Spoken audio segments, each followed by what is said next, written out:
Good evening. Matinee free വെബിനാറിലേക്ക് എല്ലാവർക്കും സ്വാഗതം. നമ്മളിന്ന് മലയാള സാഹിത്യത്തിൻ്റെ പാതയിലൂടെ ചില വായനാ അനുഭവങ്ങളെ നമ്മൾ മനസ്സോട് ചേർത്ത് വയ്ക്കുകയാണ്. ബൈജു സാറ് ഈ മലയാള സാഹിത്യത്തിൽ ഒരു കൈ വെച്ചിട്ടുണ്ട് എന്നുള്ളതിൻ്റെ ഒരു വലിയ തെളിവാണ്. സാറ് ഫിനാൻഷ്യൽ കൺസൾട്ടൻ്റാണ്, നല്ലൊരു സെയിൽസ് മാസ്റ്ററിയുടെ വക്താവാണ്, GST പ്രാക്ടീഷണറാണ്. ഇങ്ങനെയൊക്കെ ആണെങ്കിലും പുസ്തക വായന എന്ന് പറയുന്നത് ബൈജു സാറിനെ സംബന്ധിച്ചോളം ഏറ്റവും സാറിൻ്റെ ലേറ്റസ്റ്റ് ആയിട്ടുള്ള കുറേ പുസ്തകത്തിൻ്റെ ചെറിയ ചെറിയ ക്ലിപ്പുകളൊക്കെ വരുന്നുണ്ട്. അത്ര കൃത്യമായിട്ടാണ് അതിൻ്റെ അകത്ത് കൃത്യമായി ആ പുസ്തകത്തെക്കുറിച്ച് വിശകലനം ചെയ്യുന്നത്.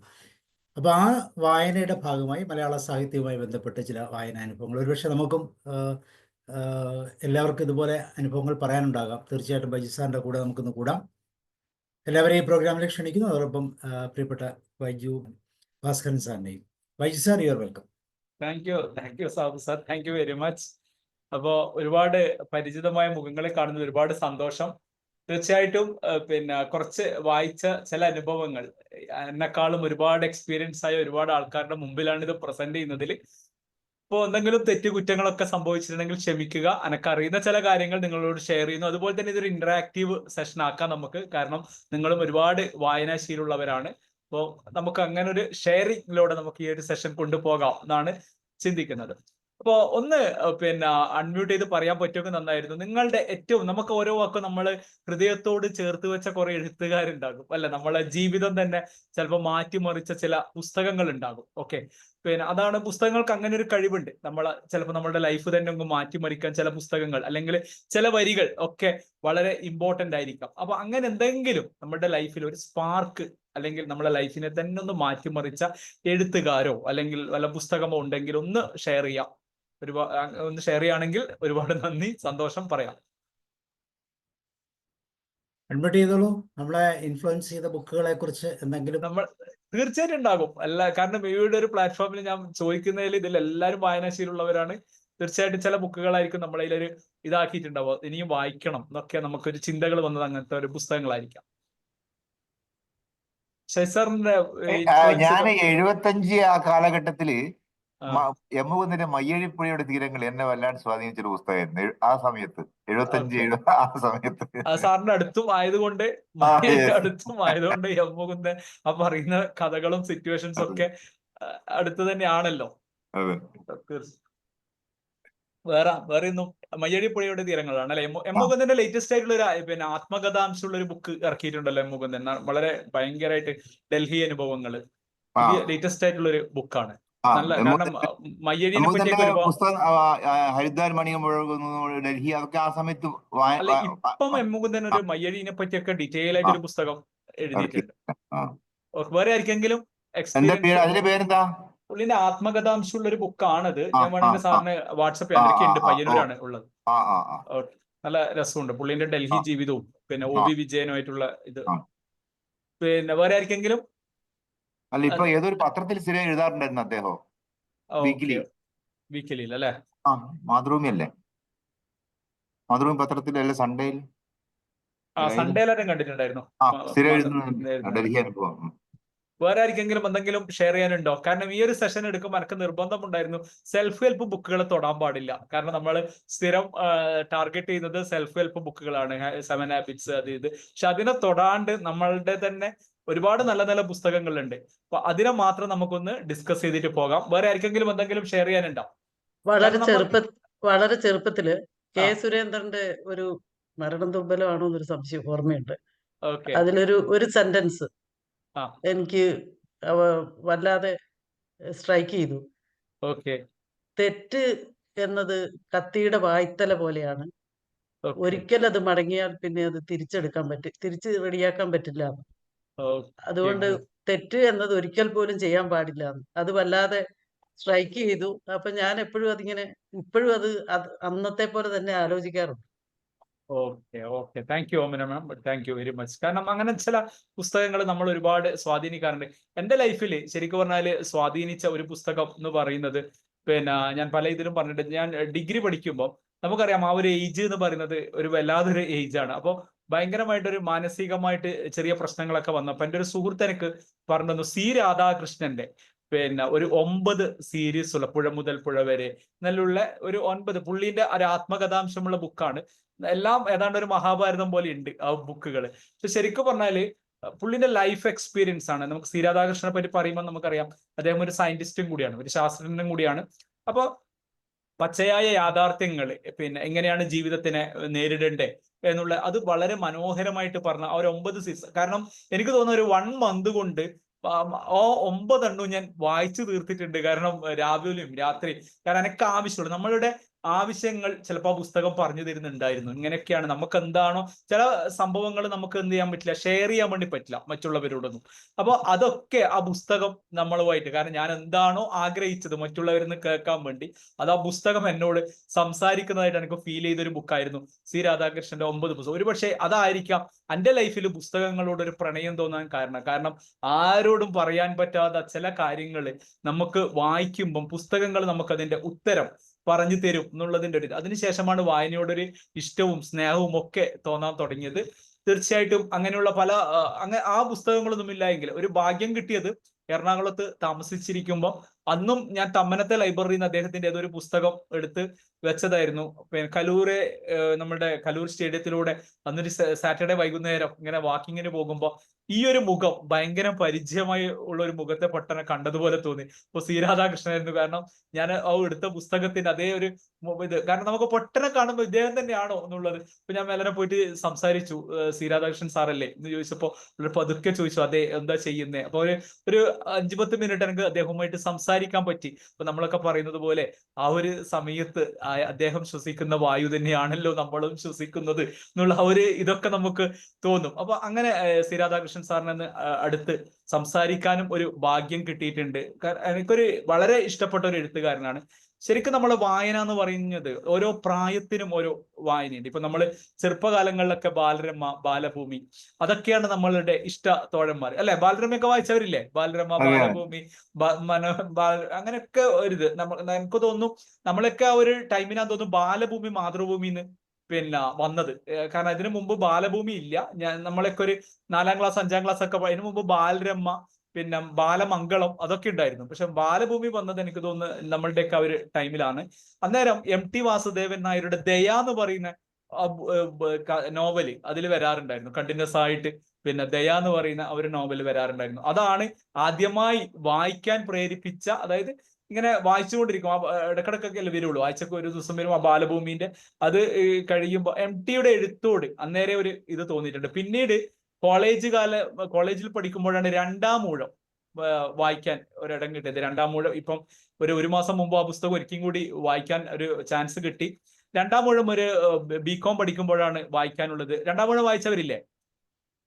2ാം ഊഴം എന്തുണ്ടായിരുന്നു ഒരു എക്സ്പീരിയൻസ്? 2ാം ഊഴത്തിൽ നമുക്ക് ചില കഥാപാത്രങ്ങൾ പിന്നെ ഭീമന, കാരണം MTന്റെ ഒരു കപ്പാസിറ്റിയാണ് അല്ലെങ്കിൽ ഒരു കഴിവാണ്, പിന്നെ വലിയ, കാരണം ആരാണോ ന്യായീകരിക്കുന്നതിൽ MT വളരെ മിടുക്കനാണെന്ന് തോന്നാറുണ്ട്. ഒരു പക്ഷെ തഴയപ്പെട്ടവന്റെ ഒരിത് MT ചിലപ്പോ അങ്ങനെയൊക്കെ ജീവിച്ചു, 4 കെട്ടും അതൊക്കെ പറയുന്നത് പുള്ളി ഒരു തഴയപ്പെട്ടവന്റെ ഒരു ആത്മരോധനമൊക്കെ എഴുതി. പിന്നെ അദ്ദേഹത്തെ ന്യായീകരിക്കുന്ന പോലെ പലപ്പോഴും MTന്റെ ഭാഗത്ത് ഉണ്ടാകാറുണ്ട്. ഭീമനെ ഒരു പരിധിവരെ ന്യായീകരിക്കൽ തന്നെയായിരുന്നു 2ാം ഊഴം എന്ന് പറയുന്ന ഒരു പുസ്തകത്തിലൂടെ. ശശി സാർ വായിച്ചിട്ടുണ്ടെന്ന് തോന്നുന്നു 2ാം ഊഴം അല്ലെ? ഏതാണ് സാറിന് ഇഷ്ടപ്പെട്ട ഏതെങ്കിലും സിറ്റുവേഷൻസ് 2ാം ഊഴത്തിലെ? അല്ല, വളരെ മുമ്പ് വായിച്ചതാ. അതേപോലെ തന്നെ SK പൊറ്റക്കാടിന്റെ ഒരു ദേശത്തിന്റെ കഥ, അത് തന്നെ സ്വാധീനിച്ച, പറയാൻ സ്വാധീനിച്ചത്. കോഴിക്കോട് നടന്നൊരു കഥ, കോഴിക്കോടിന്റെ ഒരു അനുഭവം. 2ാം ഊഴം വായിച്ച ആർക്കെങ്കിലും എന്തെങ്കിലും ഒരു എക്സ്പീരിയൻസ്? കാരണം അതൊരു സിനിമയാകാൻ ഭീമന്റെ അച്ഛനെ വരെ നമുക്ക് മാറ്റി സ്ഥാപിച്ചു തന്നിട്ടുണ്ട്. ഓക്കെ, വേറെ ആർക്കും അത് പറ്റില്ല. തീർച്ചയായിട്ടും നമുക്കും തോന്നും ശരിയാണ്, ഭീമന്റെ അച്ഛൻ നമ്മൾ വിചാരിച്ച ആളൊന്നും അല്ലാന്ന് തോന്നും. Okay, thank U. തീർച്ചയായിട്ടും. പിന്നെ കാരണം ആ ഘടോത്കചന, പിന്നെ മറ്റേ അഭിമന്യുവിന് പകരം ഘടോത്കചന വിടണം എന്നുള്ള സിറ്റുവേഷൻസ് ഒക്കെ വരുമ്പോൾ ഭീമൻ കരയുന്ന ഒരു രംഗമൊക്കെ കാണിക്കുന്നുണ്ട്. കാരണം അതൊക്കെ MTക്ക് പിന്നെ ഒരു പച്ച മനുഷ്യനെ പോലെയൊക്കെ, പിന്നെ ഒരു നമ്മള് ചിലപ്പോ ഒരു ഹിന്ദു മിത്തോളജി പ്രകാരം പിന്നെ പാണ്ഡവര് എന്നെല്ലാം പറയുന്നത്, അപ്പൊ അവരൊക്കെ ഒരു കരയുന്ന രംഗങ്ങളൊക്കെ ചിലപ്പോ ഒരു MTക്ക് നമ്മളെ ഹൃദയത്തിലേക്ക് അങ്ങ് കൊണ്ടുവരാൻ വേണ്ടി പറ്റൂ. പിന്നെ അങ്ങനെ ഒരുപാട് നല്ല നല്ല ഭീമൻ പല സ്ഥലങ്ങളിലും അവിടെ ഒരു പച്ചയായി മനുഷ്യനായിട്ട് ഇതാകുന്നുണ്ട്. ഇപ്പൊ MTക്ക് മാത്രം. അതേപോലെ തന്നെയാണ് വടക്കൻ വീരഗാഥ എന്ന് പറയുന്നത്. നമുക്കറിയാം ചന്തു, നമ്മള് എപ്പോഴും ചതിയൻ ചന്തു എന്നാണ് നമ്മൾ വിളിക്കാറ്. പക്ഷെ ആ ചതിയൻ ചന്തുവിനെ പോലും പിന്നെ ന്യായീകരിക്കുകയാണ് MT ചെയ്തത് വടക്കൻ പാട്ടുകളിലൂടെ. എന്തുകൊണ്ട് ചതിയൻ ചന്തു ആയി എന്നുള്ളതിന്റെ ഒരു ന്യായീകരണമാണ് MT വടക്കൻ വീരഗാഥ എന്ന് പറയുന്ന ഒരു സിനിമയിലൂടെ. കാരണം അദ്ദേഹത്തിന് മാത്രമേ അത് എഴുതാൻ വേണ്ടി പറ്റൂ.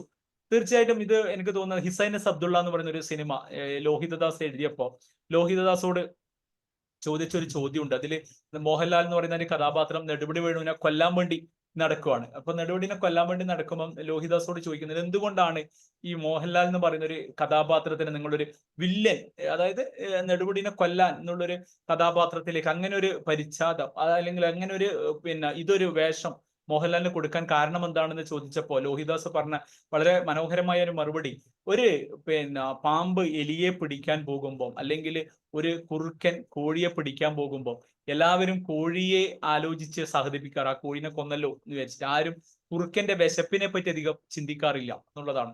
അപ്പോൾ ഒരു എഴുത്തുകാരൻ എന്നുള്ള നിലയിൽ ഞാൻ കുറുക്കന്റെ വിശപ്പിനെ പറ്റി ചിന്തിച്ചപ്പോഴാണ് അങ്ങനെയുള്ള ഹിസൈനസ് അബ്ദുള്ള എന്ന് പറയുന്ന ഒരു സിനിമ പോലെ എടുക്കാൻ പറ്റിയത്. കാരണം അവിടെ എന്തുകൊണ്ടാണ് അയാള് കൊല്ലാനുള്ള റീസൺ, ഒരു എഴുത്തുകാരൻ എപ്പോഴും ചിന്തിക്കുന്നത് കുറുക്കന്റെ വിശപ്പാണ് എന്നുള്ളൊരു കൺസെപ്റ്റാണ് ലോഹിദാസ് പറഞ്ഞത്. ഏതാണ്ട് ഇതേ ഒരു കൺസെപ്റ്റ് തന്നെ ആയിരിക്കും MT കഥകളിലൂടെയൊക്കെ പോകുമ്പോൾ എന്തുകൊണ്ട് ആ കഥാപാത്രം അങ്ങനെയായി, അല്ലെങ്കിൽ അതിനൊരു ന്യായീകരണമാണ് MT പല കഥകളിലൂടെയും പറയുന്നത്. ഇപ്പൊ എംടിന്റെ പുസ്തകങ്ങൾക്ക് വേറൊരു സവിശേഷതയുണ്ട്, വളരെ മനോഹരമായ മലയാളമാണ് അല്ലെ. കാരണം ആ മലയാള വാക്കുകളൊക്കെ ഇങ്ങനെ ഈ ഭാഷ മലയാളത്തിന് ഇത്രയും ഒരു സൗന്ദര്യമുണ്ടോ എന്നൊക്കെ നമുക്ക് തോന്നാറ് MTന്റെ പുസ്തകങ്ങളൊക്കെ വായിക്കുമ്പോഴാണ്. നല്ല അടിപൊളി മലയാളമാണ്. മഞ്ഞായാലും അതിലൊക്കെ പുള്ളി എഴുതിയ മലയാളം എന്ന് പറയുന്നത് സൂപ്പർ ആയിട്ടുള്ള മലയാളമാണ്. MTനെ പറ്റി ആർക്കെങ്കിലും എന്തെങ്കിലും ഷെയർ ചെയ്യാനുണ്ടെങ്കിൽ പറയാം. എന്തെങ്കിലും അദ്ദേഹത്തിന്റെ പുസ്തകങ്ങളോ, ഇപ്പൊ രണ്ടാമൂഴം മാത്രമല്ല ഒരുപാട് നല്ല നല്ല പുസ്തകങ്ങൾ, നാലുകെട്ട് പോലുള്ള ആത്മകഥാംശമുള്ള ഒരുപാട് പുസ്തകങ്ങളൊക്കെ അദ്ദേഹം എഴുതിയിട്ടുണ്ട്. എന്തെങ്കിലും ഷെയർ ചെയ്യാനുണ്ടെങ്കിൽ തീർച്ചയായിട്ടും പറയാം. ഈ FM റേഡിയോയില് 103.6 ഇത് കാലം എന്നുള്ള ഒരു 10 മിനിറ്റ് വായനയുണ്ട്. കാലം റേഡിയോയില് 7-7:30 ഓക്കെ സാർ, താങ്ക് യു. വേറെ ആർക്കെങ്കിലും MTയെ പറ്റി പറയാനുണ്ടോ? കാരണം മലയാളത്തിന്റെ ഏറ്റവും മഹാനായ ഒരു എഴുത്തുകാരൻ തന്നെയാണ് MT സാറ്. അതിനുശേഷം MTയെ പറ്റി പറയുമ്പോൾ നമ്മൾ ഈക്വലായിട്ട് പറയേണ്ട ഒരാളാണ് വൈക്കം മുഹമ്മദ് ബഷീർ അല്ലെ. തീർച്ചയായിട്ടും അദ്ദേഹത്തിന്റെ മലയാളം നമ്മളൊരു ചിലപ്പോൾ ഒരു ഭാഗ്യവാനാണെന്ന് തോന്നാറ് ബഷീറിന്റെ ബുക്കുകൾ വായിക്കുമ്പോഴാണ്. കാരണം വേറെ ഏതിലേക്ക് ട്രാൻസ്ലേറ്റ് ചെയ്താലും എനിക്ക് തോന്നുന്നില്ല ബഷീറിന്റെ ബുക്ക് മലയാളത്തിൽ വായിക്കുന്ന ആ ഒരു സംതൃപ്തി നമുക്ക് കിട്ടുമോ എന്നുള്ളത്. കാരണം ആ ഒരു എഴുത്തിന്റെ ശൈലി, ഇപ്പൊ ഭാർഗവി നിലയം പോലുള്ള സിനിമക്ക് ആധാരമായ കഥകള്, അതൊക്കെ അങ്ങനെയുള്ള കഥകളും എഴുതിയിട്ടുണ്ട്. വളരെ മനോഹരമായി പാത്തുമ്മയുടെ ആട്, അങ്ങനെയുള്ള ഒരു എന്താ പറയാ, കാരണം ഞാൻ ഇതുവരെ വിചാരിച്ചത്, കുറച്ചു കാലം മുമ്പ് വരെ വിചാരിച്ചത് ബഷീർ സ്വന്തം ജീവിതാനുഭവങ്ങളിൽ നിന്ന് മാത്രമാണ് എഴുതിയിട്ടുള്ളത്. പക്ഷെ ആരോ എവിടുന്നോ കേട്ടിട്ടുണ്ട് ബഷീറും നല്ല അതിശക്തനായ MTയെ പോലെ തന്നെ നല്ലൊരു വായനക്കാരനാണ്. ഞാൻ ആദ്യമൊക്കെ കരുതിയത് ബഷീർ സ്വന്തം ജീവിതാനുഭവങ്ങളിൽ നിന്ന് മാത്രമേ എഴുതാറുള്ളൂ എന്നുള്ളതാണ്. പക്ഷെ എവിടെയോ വായിച്ചിട്ടുണ്ട് ബഷീർ അതിലും വലിയൊരു വായനക്കാരനും കൂടിയാണ്, നല്ല വായനക്കാരനാണ്. ആ വായനയും ജീവിതാനുഭവങ്ങളും കൂടി. കാരണം ഒരു പക്ഷെ ഇന്ത്യ മുഴുവൻ ചുറ്റിക്കറങ്ങിയിട്ടുണ്ട് അവര്. നമ്മുടെ പോക്കറ്റ് അടിക്കാരന്റെ ഇതും കാരണം പോക്കറ്റ് അടിച്ചിട്ട് ആ പേഴ്സ് കൊടുക്കുന്നതൊക്കെ ഒരുപക്ഷെ ഒരു എഴുത്തിന്റെ നമുക്ക് അറിയാതെ നമുക്ക് സങ്കടവും വരും, അറിയാതെ നമുക്കൊരു തമാശയും ഒക്കെ ഫീൽ ചെയ്യുന്ന മതിലുകൾ എന്ന് പറയുന്ന സിനിമക്ക് ആധാരമായ കഥകള്, അതൊക്കെ നമ്മൾ നോക്കുമ്പോൾ ബഷീർ എന്ന് പറയുന്ന ഒരു കഥയും, ബഷീറിനെ പറ്റി എന്തെങ്കിലും ഷെയർ ചെയ്യാനെങ്കിൽ തീർച്ചയായിട്ടും ഒരു ബേപ്പൂരിന്റെ സുൽത്താൻ എന്നൊക്കെ പറയുന്ന ഒരു ബാല്യകാല സഖി എന്തെങ്കിലും മാഡത്തിന് പറയാനുണ്ടെങ്കിൽ പറയാം. അതല്ല, അത് ആ പ്രായത്തിന്റെ അത് എനിക്കൊന്ന് +2 ആ സമയത്തുള്ള നോൺ ഡീറ്റെയിലാന്ന് തോന്നുന്നുണ്ട്. ആ പ്രായത്തില് കുട്ടികൾ വായിച്ചിട്ടാകുമ്പോ അവരുടെ മനസ്സിന്റെ സാറ് പറഞ്ഞ കാലഘട്ടം എന്ന് പറയുന്നത് അത് മനസ്സിൽ ഇപ്പോഴും തങ്ങി നിൽക്കുന്ന. തീർച്ചയായിട്ടും. കാരണം ബഷീറിനെ വായിക്കുമെന്ന് പറഞ്ഞാല് നല്ലൊരു ഒരു എന്റർടൈൻമെന്റ്, ഒരു തമാശ കലർന്ന നല്ല കഥയും ഉണ്ടാകും. ആ പുസ്തകം അങ്ങോട്ടേക്ക് മാറ്റാൻ വേണ്ടി പറ്റില്ല, പക്ഷെ നല്ല ഇതും ഉണ്ടാകും. അതുപോലെ തന്നെ നല്ല സീരിയസ് ആയിട്ടുള്ള കഥകളും ഡിസ്കസ് ചെയ്യുന്നത്. ഇപ്പം ആരോ പറഞ്ഞതുപോലെ ചിന്താവിഷ്ടയ ശ്യാമള അല്ലെങ്കിൽ വടക്ക് നോക്കി യന്ത്രം എന്ന് പറയുന്ന സിനിമകളൊക്കെ നമ്മൾ കാണുമ്പോൾ ചിലപ്പോൾ വടക്ക് നോക്കി യന്ത്രമൊക്കെ കാണുമ്പോൾ നമുക്ക് തമാശ തോന്നുമെങ്കിലും ശ്രീനിവാസൻ അവിടെ ഡിസ്കസ് ചെയ്തത് വളരെ ഭയങ്കരമായിട്ടുള്ളൊരു ഇതാണ്. ഒരു അതിശക്തമായ ഒരു പ്രമേയം ഡിസ്കസ് ചെയ്യുമ്പോഴും അദ്ദേഹം ഒരു തമാശ രൂപത്തിലാണ് അത് അവതരിപ്പിച്ചത്. അതേ ഒരു ഇത് തന്നെയാണ് വൈക്കം മുഹമ്മദ് ബഷീറിന്റെ പുസ്തകങ്ങളൊക്കെ നമുക്ക് വായിക്കുമ്പോൾ ഉണ്ടാകാറ്. അതിശക്തമായ പ്രമേയം അവതരിപ്പിക്കുമ്പോൾ പോലും അവര് തൻ്റെതായ ഒരു നർമ്മം അദ്ദേഹത്തിന്റെ ഭാഷകളിൽ ഉണ്ടാകാറുണ്ട് എന്നുള്ളതാണ് സത്യം. അപ്പൊ തീർച്ചയായിട്ടും ബഷീറിനെ പറ്റി ഒരുപാട് പുസ്തകങ്ങൾ, കാരണം നമ്മളുടെ യുവതലമുറ എനിക്ക് തോന്നുന്നു ബഷീറിനൊക്കെ മറക്കുന്നുണ്ടോ എന്നുള്ളതൊരു സംശയമുണ്ട്. തീർച്ചയായും നമ്മൾ വായിച്ച്, കാരണം നമ്മളുടെ ഒരു ഉത്തരവാദിത്വം എന്ന് പറയുന്നത് നമ്മൾ വലിയ വലിയ സമ്പാദ്യങ്ങളും അതൊക്കെ മക്കൾക്ക് കൊടുക്കുന്നതിന് പകരം അവർക്ക് നമ്മൾ ഷെയർ ചെയ്യേണ്ടത് ഇങ്ങനെയുള്ള പുസ്തകങ്ങൾ അതൊക്കെയാണ്. നമ്മൾ പലപ്പോഴും മക്കളോട് പറയാറുണ്ട്, പിന്നെ നിങ്ങൾ മൊബൈൽ നോക്കരുത്, അത് നോക്കരുത്, ഇത് നോക്കരുത് എന്നൊക്കെ. നമ്മൾ എന്നിട്ട് അവരെ മുമ്പിൽ ഇരുന്നിട്ട് എന്ത് ചെയ്യും? പിന്നെ മൊബൈൽ നോക്കും. ഇന്നലെ എവിടെയോ കണ്ടതുപോലെ ഏതൊരാൾ പറഞ്ഞതുപോലെ, ഞാൻ എൻ്റെ മകളോട് ഞാൻ ഒരിക്കലും പറഞ്ഞിട്ടില്ല പിന്നെ പുസ്തകം വായിക്കണമെന്ന്. പക്ഷേ ഞാൻ അവളുടെ മുമ്പിൽ ഇരുന്നിട്ട് ഞാൻ പുസ്തകം വായിക്കാൻ തുടങ്ങി. അപ്പോൾ അവൾ അത് കണ്ടിട്ട് എന്ത് ചെയ്തു? അവള് പുസ്തക വായന തുടങ്ങി എന്നുള്ളതാണ്. അപ്പൊ നമ്മളെപ്പോഴും എന്താകണം? അവരുടെ മുമ്പിൽ ഒരു മാതൃകയാകണം. നമ്മളൊരു പിന്നെ വൈക്കം മുഹമ്മദ് ബഷീറിന്റെ ബുക്കുകളും അല്ലെ MT യുടെ ബുക്കുകളൊക്കെ എടുക്കുമ്പോൾ അവരും അറിയാതെ എന്ത് ചെയ്യും? അതിൽ എനിക്കൊരു ഭാഗ്യം എന്ന് പറയുന്നത്, എനിക്ക് തോന്നുന്നത് എൻ്റെ മകൻ ഇപ്പൊ 5ാം ക്ലാസ്സിൽ 5th സ്റ്റാൻഡേർഡിൽ പഠിക്കുന്നതാണ്. അപ്പോ കുറച്ചു കാലം മുമ്പ് വരെ നല്ലൊരു ഫുട്ബോൾ ഇത് ഇങ്ങനെ നോക്കും, ഫുട്ബോൾ കളിക്കാനും പോകും, ഫുൾ ടൈം റൊണാൾഡോ അത് മാത്രമായിരുന്നു അവന്റെ വേൾഡ്. കുറെ ഇതൊക്കെ കാണും, ഗെയിമൊക്കെ കാണും. പക്ഷെ ഇപ്പൊ ഒരു 1 month ആയിട്ട് പിന്നെ അവനോട് അവന്റെ അമ്മ പറഞ്ഞു, പിന്നെ നിനക്ക് നീ പുസ്തകം വായിക്കുകയൊക്കെ ചെയ്യുകയാണെങ്കിൽ നിനക്ക് ഇന്ന സാധനം ഗിഫ്റ്റ് തരാം എന്ന് പറഞ്ഞപ്പോ ഒരു സർപ്രൈസ് ആയിട്ട് എനിക്ക് തോന്നിയത്, അവൻ മൊബൈൽ ഇപ്പൊ നോക്കാറില്ല, നല്ല വായനയിലേക്ക് വന്നു. കാരണം ഒരുപാട് എന്നോട് പറഞ്ഞു, കുറെ പുസ്തകങ്ങൾ വായിച്ചു. പിന്നെ അവനും എനിക്കുമുള്ള ഒരു കപ്പാസിറ്റി ആണ് അത്. കുറെ ഇപ്പൊ എന്റെയും കുട്ടിക്കാലത്ത് എനിക്ക് ഉണ്ടാകാറുണ്ട്, എന്തെങ്കിലും ഒരു സിനിമയൊക്കെ കണ്ടാല് ഈ സുഹൃത്തുക്കൾ എടുക്കുക, ആ ഡയറക്ടർ പറഞ്ഞതിനേക്കാളും കൂടുതലായിട്ട് കളവൊക്കെ ആഡ് ചെയ്തിട്ടൊന്നും പറയാനുള്ള ഒരു കപ്പാസിറ്റി എനിക്ക് തോന്നാറ് എന്റെ മകൻ ഒരുപക്ഷെ അതിനേക്കാളും കൂടുതൽ പറയാറുണ്ട്. അപ്പൊ ഞാൻ അവനോട് പറയാറുണ്ട്, പിന്നെ അപ്പൊ ഈ എന്തെങ്കിലും ഒരു ചെറിയൊരു ഇൻസിഡന്റ് മതി, അവൻ അതിന്റെ നല്ല ഇതൊക്കെ വെച്ചിട്ട് നല്ലൊരു ഇത് പറയും. അപ്പൊ ഞാൻ അവനോട് പറഞ്ഞത്, നീ ഒരു കാര്യം ചെയ്യും, അവനൊരു 10-15 പുസ്തകം പിന്നെ വായിച്ചു, പിന്നെ നന്നായി വായിക്കും ഇപ്പോ. അപ്പൊ വായിക്കുമ്പോൾ ഞാൻ അവനോട് പറഞ്ഞു, ഞാനൊരു ബുക്ക് കൊടുത്തിട്ട് പറഞ്ഞു, നീ എന്താണോ വായിച്ചത് അത് നീ എഴുതണം. അതിന്റെ കണ്ടന്റ് എന്താണോ അതൊന്ന് എഴുതി വെക്കണം. കാരണം നമ്മളുടെയൊക്കെ ചെറുപ്പകാലഘട്ടത്തിൽ നമ്മൾ നേരിട്ടൊരു പ്രശ്നമായിരുന്നു. ഇപ്പൊ എന്റെയൊക്കെ കുട്ടിക്കാലത്ത് വായിക്കുമ്പം നമ്മൾ പാഠ്യേതര ഇപ്പം ഹിസ്റ്ററി അല്ലെങ്കിൽ അത് ഒഴികെ നമ്മൾ എന്തെങ്കിലും വായിക്കുമ്പോൾ നമ്മളെ വീട്ടിൽ ഭയങ്കര പ്രശ്നമായിരുന്നു. പിന്നെ കാരണം ഇങ്ങനെ നോവലോ MTയോ അല്ലെങ്കിൽ അതൊക്കെ വായിച്ചാൽ ഇവൻ പഠിപ്പിന്ന് മാറുവോ അല്ലെ, അങ്ങനെയൊക്കെ ഒരു പ്രശ്നമുണ്ടായിരുന്നു. എന്തെങ്കിലും എഴുതുവോ എന്തെങ്കിലും ചെയ്ത് ആ കാലഘട്ടത്തിന്റെ ഒരു പ്രശ്നം കൂടിയായിരുന്നു. കാരണം ഇവൻ പഠിപ്പിൽ ഫോക്കസ് കുറയോ. ഇന്നത്തെ രക്ഷിതാക്കൾ ഒരു പരിധിവരെ നല്ലതാണെന്ന് പറയാൻ കാരണം അവര് മക്കളുടെ മറ്റുള്ള എന്തെങ്കിലും ഒരു ആക്ടിവിറ്റീസിന് നന്നായി പ്രൊമോട്ട് ചെയ്യുന്നുണ്ട്. പക്ഷെ നമ്മളുടെ ഒരു കാലഘട്ടത്തിൽ എന്ന് വെച്ചാൽ പഠനം മാത്രമേ ഉള്ളൂ. വേറെ നമ്മൾ എന്തെങ്കിലും ഫോക്കസ് ചെയ്യുന്നുണ്ടെന്ന് പറയും, പഠിപ്പിൽ ഫോക്കസ് കുറയും. അപ്പൊ പഠിപ്പാണ് ഇമ്പോർട്ടന്റ്, അത് ചെയ്യാൻ പാടില്ല, ഇത് ചെയ്യാൻ പാടില്ല, പുസ്തകം ലൈബ്രറിയിൽ പോയിട്ട് പുസ്തകം വായിക്കാൻ പാടില്ല, നിങ്ങൾക്ക് പഠിക്കാൻ പുസ്തകമില്ലേ, മാത്സ് പഠിക്കണം, അത് പഠിക്കണം, അങ്ങനെ നമ്മളോട് അങ്ങനെ ഒരു കമ്പൽഷൻ. പക്ഷെ ഇന്നത്തെ ജനറേഷൻ എനിക്ക് തോന്നാറ് ഒരു പരിധി വരെ മക്കളുടെ എക്സ്ട്രാ ആക്ടിവിറ്റീസ്, ഇപ്പം പാട്ടായാലും അല്ലെങ്കിൽ വേറെ എന്തെങ്കിലും ഉണ്ടെങ്കിൽ അതിനൊന്ന് നന്നായി പ്രൊമോട്ട് ചെയ്യാറുണ്ട് എന്ന് തോന്നാറുണ്ട്. അതൊരു സമൂഹത്തിന്റെ ഒരു നല്ല ലക്ഷണമാണ് എന്ന് തോന്നാറുണ്ട്. അപ്പൊ ഞാൻ അവനോട് പറയാറ്, അപ്പൊ പിന്നെ ഒന്ന് എഴുതണം. കാരണം അനക്കുറപ്പാണ്, ഞാനും പണ്ടൊക്കെ കുറച്ചൊക്കെ എഴുതുന്നതായിരുന്നു. അപ്പൊ എന്താന്ന് വെച്ചാൽ നമ്മളൊക്കെ എഴുതാൻ തുടങ്ങുമ്പോൾ വീട്ടിൽ നിന്ന് അധികം പ്രശ്നങ്ങളൊക്കെ തുടങ്ങി, എഴുതിയ പഠനം മോശമാകും, ഇതാകും. അപ്പൊ ഞാൻ ആ ഒരു പ്രോത്സാഹനം കുറഞ്ഞത് കൊണ്ടായിരിക്കാം ഇതിനോടൊക്കെ അങ്ങ് മാറി നിന്നത്. അപ്പൊ അവനോട് ഞാൻ പറയാറ്, എന്റെ ഉള്ളിലുള്ള, കാരണം വായിക്കുന്നത് കൊണ്ട് പിന്നെ അതുപോലെ തന്നെ ഒരു എക്സ്പ്ലനേഷനും ചെയ്യും. പിന്നെ ഒരു വായിച്ച സാധനം അവര് ഉദ്ദേശിച്ചതിനേക്കാളും ഒരു മടങ്ങായിട്ട് കൂട്ടി പറയുന്നത് കൊണ്ട് എഴുതിയാൽ ചിലപ്പോൾ ഒന്നും കൂടി ശരിയാകും. അപ്പൊ നമ്മൾ അവരുടെ മുമ്പിൽ നമ്മൾ എന്ത് ചെയ്യണം? നമ്മൾ അവരുടെ മുമ്പിൽ ഒരു മാതൃകയാക്കണം. ഇങ്ങനെയുള്ള എഴുത്തുകാരുടെ ബുക്കുകളും അതൊക്കെ നമ്മൾ വായിക്കുകയാണെങ്കിൽ തീർച്ചയായിട്ടും അവർക്കും എന്തുണ്ടാകും? പഠിക്കണം, അല്ലെങ്കിൽ മാറണം. എൻ്റെ അച്ഛൻ ഇങ്ങനെയാണ്, അല്ല എൻ്റെ അമ്മ ഇങ്ങനെയാണെന്ന് നമ്മളൊരു മാതൃക കാട്ടിക്കൊടുക്കണം എന്നാണ് പറയുന്നത്. അപ്പൊ തീർച്ചയായിട്ടും ബഷീറിന് കഴിഞ്ഞാൽ പിന്നീട് എനിക്ക് തോന്നിയത്, എനിക്ക് ഏറ്റവും ഇഷ്ടപ്പെട്ട ഒരു എഴുത്തുകാരൻ എന്ന് പറഞ്ഞാൽ VKN.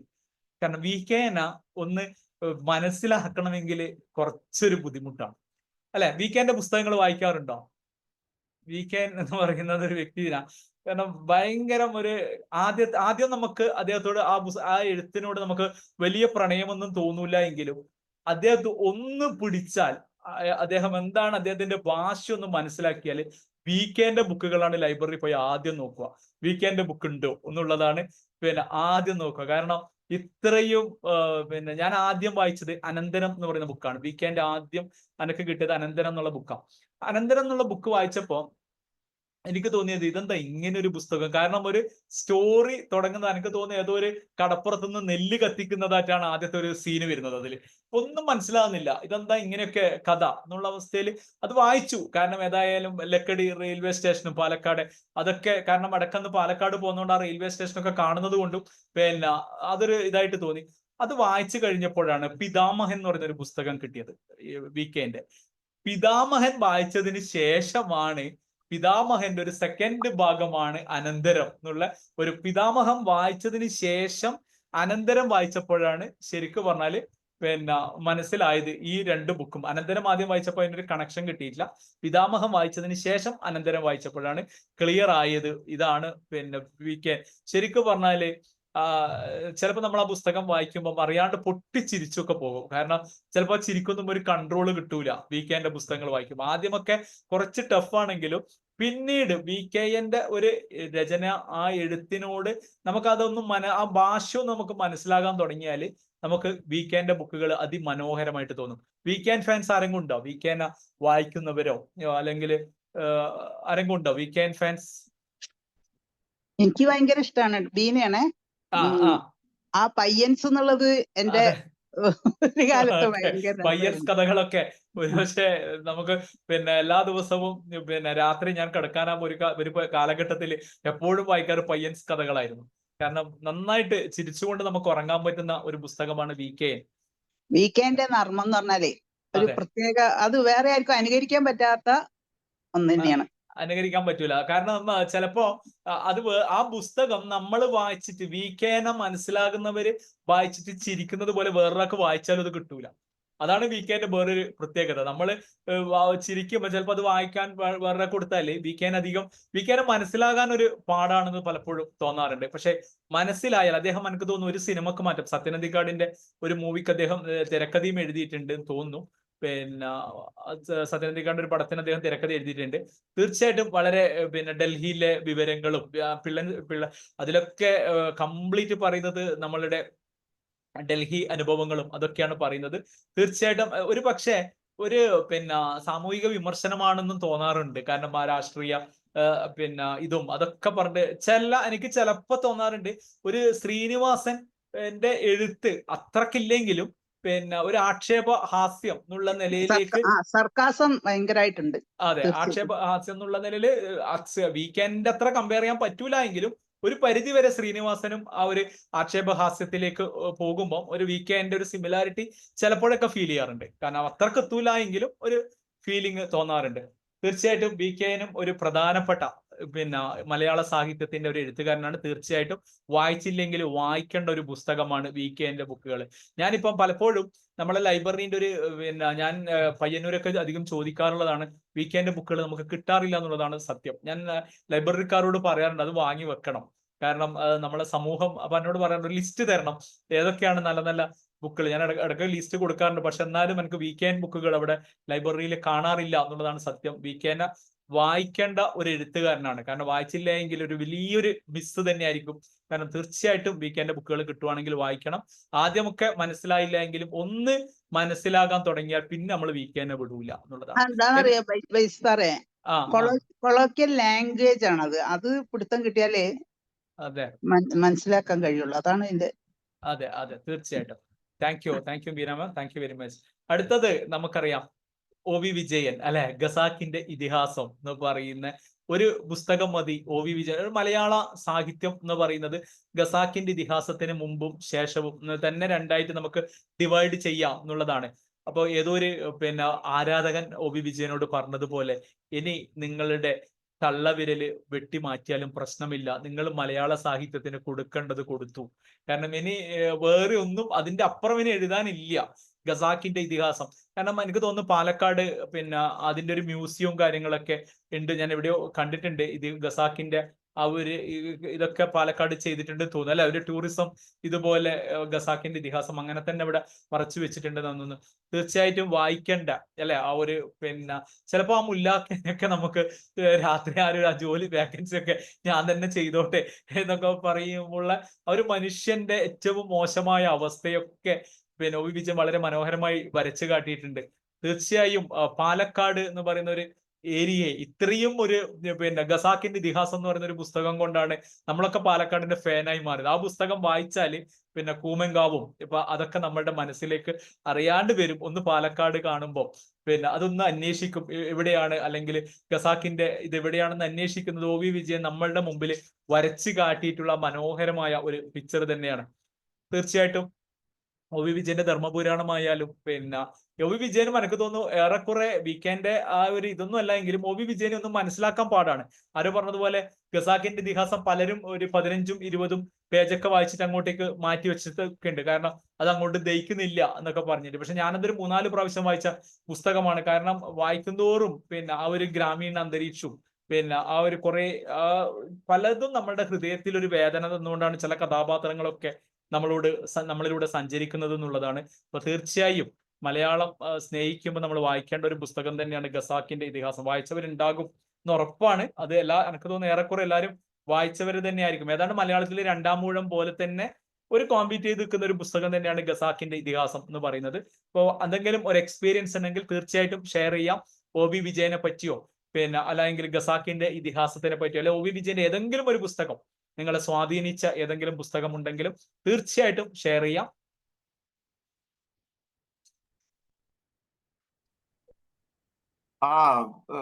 സാറേ, ഖസാക്കിന്റെ ഇതിഹാസവും ആ സമയത്തൊക്കെ ഒരു 80കളിലൊക്കെ വായിച്ചൊരു പുസ്തകമായിരുന്നു.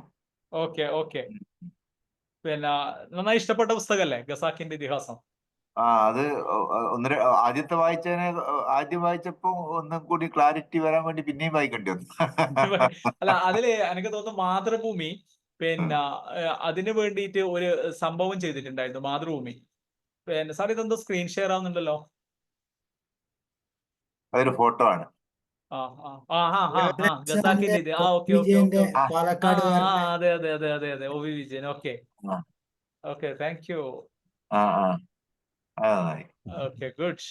ഇത് മാതൃഭൂമിയിൽ എനിക്കൊന്നൊരു 3-4 വർഷം മുമ്പ് ഇതിനെ പറ്റിയിട്ടുള്ള നല്ലൊരു 9 മണിക്ക് ഈ ഖസാക്കിന്റെ ഇതിഹാസത്തെ ഈ ഒരു മ്യൂസിയത്തിനെ പറ്റി അന്നേരമാണ് ഇത് ആദ്യമായിട്ട് എനിക്ക് മനസ്സിലാകുന്നത് ഇങ്ങനെ ഒരു സംഭവം ഉണ്ട് എന്നുള്ളത്. അപ്പൊ തീർച്ചയായിട്ടും പാലക്കാട് പോവുകയാണെങ്കിൽ ഒന്ന് ആ സ്ഥലം കാണണം എന്നുണ്ട്. നല്ലൊരു വായന അനുഭവം തന്നെയാണ് ഖസാക്കിന്റെ ഇതിഹാസം. അത് മാത്രമല്ല ഒരുപാട് പുസ്തകങ്ങൾ ഒ.വി. വിജയന്റേതായിട്ടുണ്ട്. അപ്പൊ അതൊക്കെ ധർമ്മപുരാണം പോലുള്ള പുസ്തകങ്ങളൊക്കെ വായിക്കണം. നമുക്ക് ഇങ്ങനെയുള്ള മോട്ടിവേഷൻ ബുക്കുകൾ മാത്രമല്ല, ചിലപ്പോ ഇങ്ങനെയുള്ള ബുക്കുകൾ നമ്മളെ ഒരുപാട് സ്വാധീനിക്കാറുണ്ട്. അവരുടെ ചില ചിന്തകള് ഇതൊക്കെ നമ്മളെ ഒരുപാട് സ്വാധീനിക്കാറുണ്ട്. തീർച്ചയായും ഇനി അടുത്തതായിട്ട് ശശികുമാർ സാറ് പറഞ്ഞതുപോലെ നമ്മളെ സ്വന്തം നാട്ടുകാരൻ എം മുകുന്ദൻ മയ്യഴിപ്പുഴയുടെ തീരങ്ങളിൽ എന്നെല്ലാം പറഞ്ഞ പുസ്തകം ഒരു നല്ലൊരു അനുഭവം തന്നെയാണ്. ആ പുസ്തകങ്ങളൊക്കെ വായിക്കുക എന്ന് പറയുന്നത്.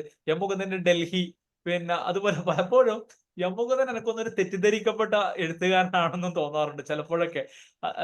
അദ്ദേഹത്തിനെ പറ്റിയിട്ട് പറയുമ്പോൾ ആ സമയത്ത് ബൈജു സാറേ, യുവജനങ്ങൾ ഈ ഹരിദ്വാരിൽ മണികൾ മുഴങ്ങുന്നു ആ പുസ്തകമൊക്കെ ആ യൂത്തിനെ ഒരു വഴിതെറ്റിക്കുന്ന രീതിയിൽ ഡൽഹിയും ഏതാണ്ടൊക്കെ അങ്ങനെയൊക്കെയാണ് ഡൽഹിയും എഴുതിയത്. ആ ഒരു നമ്മൾ വായിക്കുമ്പോഴായിരിക്കും ഇതെന്താണ് ഈ മയക്കുമരുന്നിനെയും അതിനൊക്കെ ഒന്ന് പ്രൊമോട്ട് ചെയ്യലാണോ എന്നുള്ളൊരു ഇതാണ്. പക്ഷെ ഉദ്ദേശം നല്ലതായിരുന്നു. പക്ഷെ ഒരു തെറ്റിദ്ധരിക്കപ്പെട്ട ഇതാണ് അദ്ദേഹത്തിന്റെ. ഞാൻ പറഞ്ഞില്ല സാറോട്, ആ ആത്മകഥാംശത്തിൽ അതൊക്കെ പുള്ളി പറയുന്നുണ്ട്. അദ്ദേഹത്തിന്റെ ഓരോ ജീവിതാനുഭവങ്ങൾ പറയുന്നുണ്ട്. അതിൽ അദ്ദേഹം പറയുന്നുണ്ട് ഞാൻ ഒരുപാട് തെറ്റിദ്ധരിക്കപ്പെട്ട ഒരു എഴുത്തുകാരനാണെന്നും കൂടി പറയുന്നുണ്ട്. കാരണം ഞാൻ ഈ ഡൽഹി പോലുള്ള പുസ്തകങ്ങളൊക്കെ എഴുതുമ്പോൾ അങ്ങനെ ഒരു ഇതുണ്ട് എന്ന് പറയാറുണ്ട്. തീർച്ചയായും മയ്യഴിപ്പുഴയുടെ തീരങ്ങൾ അങ്ങനെ ഒരുപാട് നല്ല നല്ല പുസ്തകങ്ങൾ. കാരണം ഇപ്പൊ എനിക്ക് തോന്നുന്നു ഒരുപാട് കാലം ഡൽഹിയിലായിരുന്നു തോന്നും, ഇപ്പോഴാണ് നാട്ടിലൊക്കെ വന്ന് സെറ്റിൽ ആയിട്ടുള്ളത്. തീർച്ചയായും വായിക്കേണ്ട ഒരു പുസ്തകം തന്നെയാണ് മയ്യഴി. ഈ നമ്മളിപ്പോ ഓരോ എഴുത്തുകാർ ഓരോ ലേബലിൽ കൊടുക്കുമ്പോൾ എംടിന് കുറെ പുസ്തകങ്ങളുണ്ട്. 2-ാം ഊഴം, കാലം, 4 കെട്ട് എല്ലാം പറയാം. ഇപ്പം ഒ.വി. വിജയനൊക്കെ നമ്മളൊന്ന് ഹൈലൈറ്റ് ചെയ്യുന്നത് തീർച്ചയായിട്ടും ഖസാക്കിന്റെ ഇതിഹാസമാണെങ്കിൽ എം മുകുന്ദൻ നമ്മൾ ഹൈലൈറ്റ് ചെയ്യുന്നത് തീർച്ചയായും മയ്യഴിപ്പുഴയുടെ തീരങ്ങളിൽ. കാരണം മാഹി എന്ന് പറയുന്ന ഒരു സ്ഥലത്തിനെ ഇത്രയും ഫേമസ് ആക്കിയത് ഒരുപക്ഷെ മുകുന്ദന്റെ ആ മയ്യഴി ആ ഒരു രചനയിലൂടെ തന്നെയാണ്. ആ മാഹിന്റെ എല്ലാ ഇതും നമുക്ക് വരച്ച് കാട്ടുന്നുണ്ട് ആ പുസ്തകത്തിൽ. ആ എങ്ങനെയാണ് ആ ഫ്രഞ്ചുകാരുടെ ഭരണകാലത്ത് എങ്ങനെയായിരുന്നു അത് എന്നൊക്കെ വളരെ മനോഹരമായി വരച്ചു കാട്ടുന്ന ഒരു പുസ്തകം തന്നെയാണ് മയ്യഴിപ്പുഴയുടെ തീരങ്ങളിൽ. കിട്ടിയാൽ തീർച്ചയായും വായിക്കേണ്ട ഒരു പുസ്തകം തന്നെയാണ്. പിന്നീട് പിന്നെ എസ് കെ പൊറ്റക്കാട്, നമ്മളുടെ സഞ്ചാര സാഹിത്യ ആ ഒരു ശാഖേന ഇത്രയും നന്നായി, ഇപ്പൊ ഒരു ദേശത്തിന്റെ കഥയായാലും പാതിരാ സൂര്യന്റെ നാട്ടിലായാലും, പിന്നെ അതൊക്കെ നമ്മൾ വായിക്കുമ്പോൾ, ഇപ്പൊ പാതിരാ സൂര്യന്റെ നാട്ടിലൊക്കെ വായിക്കുമ്പോൾ നമ്മൾ ആ ജപ്പാനിൽ പോയ ഒരു എക്സ്പീരിയൻസ്, കാരണം അത് നമ്മളിലേക്ക് എത്തിച്ചു തരാൻ എസ് കെ പൊറ്റക്കാടിന് പറ്റുന്നുണ്ട്. ഒരുപക്ഷെ നല്ല ഒരു കോഴിക്കോടൻ പിന്നെ ആ ഒരു ഭാഷയിൽ എഴുതുന്ന നല്ല ഒരു ദേശത്തിന്റെ കഥയായാലും തെരുവിന്റെ കഥയായാലും ഒരുപാട് നല്ല പുസ്തകങ്ങളുടെ ഇതാണ്. നല്ല ഭാഷയുമാണ്. കാരണം എനിക്ക് തോന്നുന്നു തെരുവിന്റെ കഥയൊക്കെ നല്ല തടിയുള്ള നല്ല ഇതുള്ള ബുക്കാണ്. പക്ഷേ പിന്നെ നമ്മൾ അതൊക്കെ വായിക്കുകയാണെങ്കിൽ അങ്ങനെ ഇരുന്ന് വായിച്ചു പോകും. ആ പുസ്തകം നമ്മൾ എന്ത് ചെയ്യില്ല, അങ്ങനെ മാറ്റി വെക്കൊന്നുമില്ല, ഇരുന്ന് വായിച്ചു പോകുന്ന പുസ്തകമാണ് എസ് കെ പൊറ്റക്കാടിന്റെ. അത് എഴുത്തുകാരന്റെ ഒരു കപ്പാസിറ്റി, ക്രാഫ്റ്റ് എന്നൊക്കെ പറയാൻ വേണമെങ്കിൽ ആ പുസ്തകത്തിലേക്ക് ഒരു വായനക്കാരൻ അങ്ങനെ പിടിച്ചിരുത്തുന്ന രീതിയാണ് എസ് കെ പൊറ്റക്കാട്. വായിക്കാറില്ല എസ് കെ പൊറ്റക്കാടിനെ? ഇഷ്ടമുള്ളവരില്ലേ? എന്തെങ്കിലും പറയാനുണ്ടെങ്കിൽ പറയാം. എസ് കെ പൊറ്റക്കാടിന്റെ പുസ്തകങ്ങൾ അല്ലെ അദ്ദേഹത്തിന്റെ പുസ്തകം വായിക്കുമ്പോൾ അനുഭവങ്ങൾ. യാത്രാവിവരണങ്ങളുടെ ഒരു ശൃംഖലയല്ലേ സാറേ? യാത്രാവിവരണങ്ങൾ, അതെ, എല്ലാം നന്നായിട്ട്. കാരണം എനിക്ക് തോന്നുന്നു ഈ എസ് കെ പൊറ്റക്കാടും വായനശാലകളിൽ കുറവാണോ എന്ന് തോന്നാറുണ്ട് പലപ്പോഴും. കാരണം ഇപ്പൊ നമുക്ക് യാത്രാവിവരണങ്ങളിൽ നോക്കുമ്പോൾ നമ്മളുടെ മാതൃഭൂമിന്റെ വീരേന്ദ്രകുമാറിന്റെ ഹിമവാന്റെ അതൊക്കെ നമുക്ക് കിട്ടുമെങ്കിലും, പിന്നെ സി വി ബാലകൃഷ്ണന്റെ കൽക്കത്ത ഇതും അതൊക്കെ നമുക്ക് കിട്ടുമെങ്കിലും, പക്ഷെ എസ് കെ പൊറ്റക്കാടിന്റെ പിന്നെ ഒരുപക്ഷെ അത് ലൈബ്രറിയിൽ ഉണ്ടായിട്ട് ആൾക്കാർ കൊണ്ടുപോയി തിരിച്ചു തരാതെയൊന്നും അറിയത്തില്ല. പലപ്പോഴും എസ് കെ പൊറ്റക്കാടിന്റെ ഇതിലൊക്കെ പോയാല് വീരേന്ദ്രകുമാർ ഇവരുടെയൊക്കെ നമുക്ക് കിട്ടും, നായനാർ എല്ലാരും കിട്ടും. പക്ഷെ എസ് കെന്റെ ഒരു ബുക്ക് കിട്ടാൻ വളരെ പാടാണ്. ഞാൻ നേരത്തെ പറഞ്ഞ പോലെ വി കെന്റെ ബുക്കിനെ പോലെ തന്നെ ലൈബ്രറികളിൽ ദാരിദ്ര്യം നേരിടുന്ന ഒരു പുസ്തകമാണ് എസ് കെ പൊറ്റക്കാടിന്റെ. കാരണം ചോദിച്ചാൽ അത് ഉണ്ടാവാറില്ല. യാത്രാവിവരണത്തിന് മറ്റുള്ള എല്ലാവരും ഉണ്ടാകും, പക്ഷെ എസ് കെ പൊറ്റക്കാടിനെ കിട്ടാൻ, കാരണം വായിച്ചവര് ചിലപ്പോഴൊക്കെ ഇത് തിരിച്ച് കൊണ്ടുവരാതെ ഒരു പ്രശ്നമാണോ എന്ന് എനിക്ക് തോന്നാറുണ്ടത്. ഇപ്പൊ എസ് കെ പൊറ്റക്കാട് നമ്മൾ വായിച്ചിരിക്കേണ്ടതാണ്. സേതുവിന്റെ പുസ്തകം ഇഷ്ടമുള്ളവരുണ്ടോ? സേതുവിന്റെ വായിക്കാറുണ്ടോ?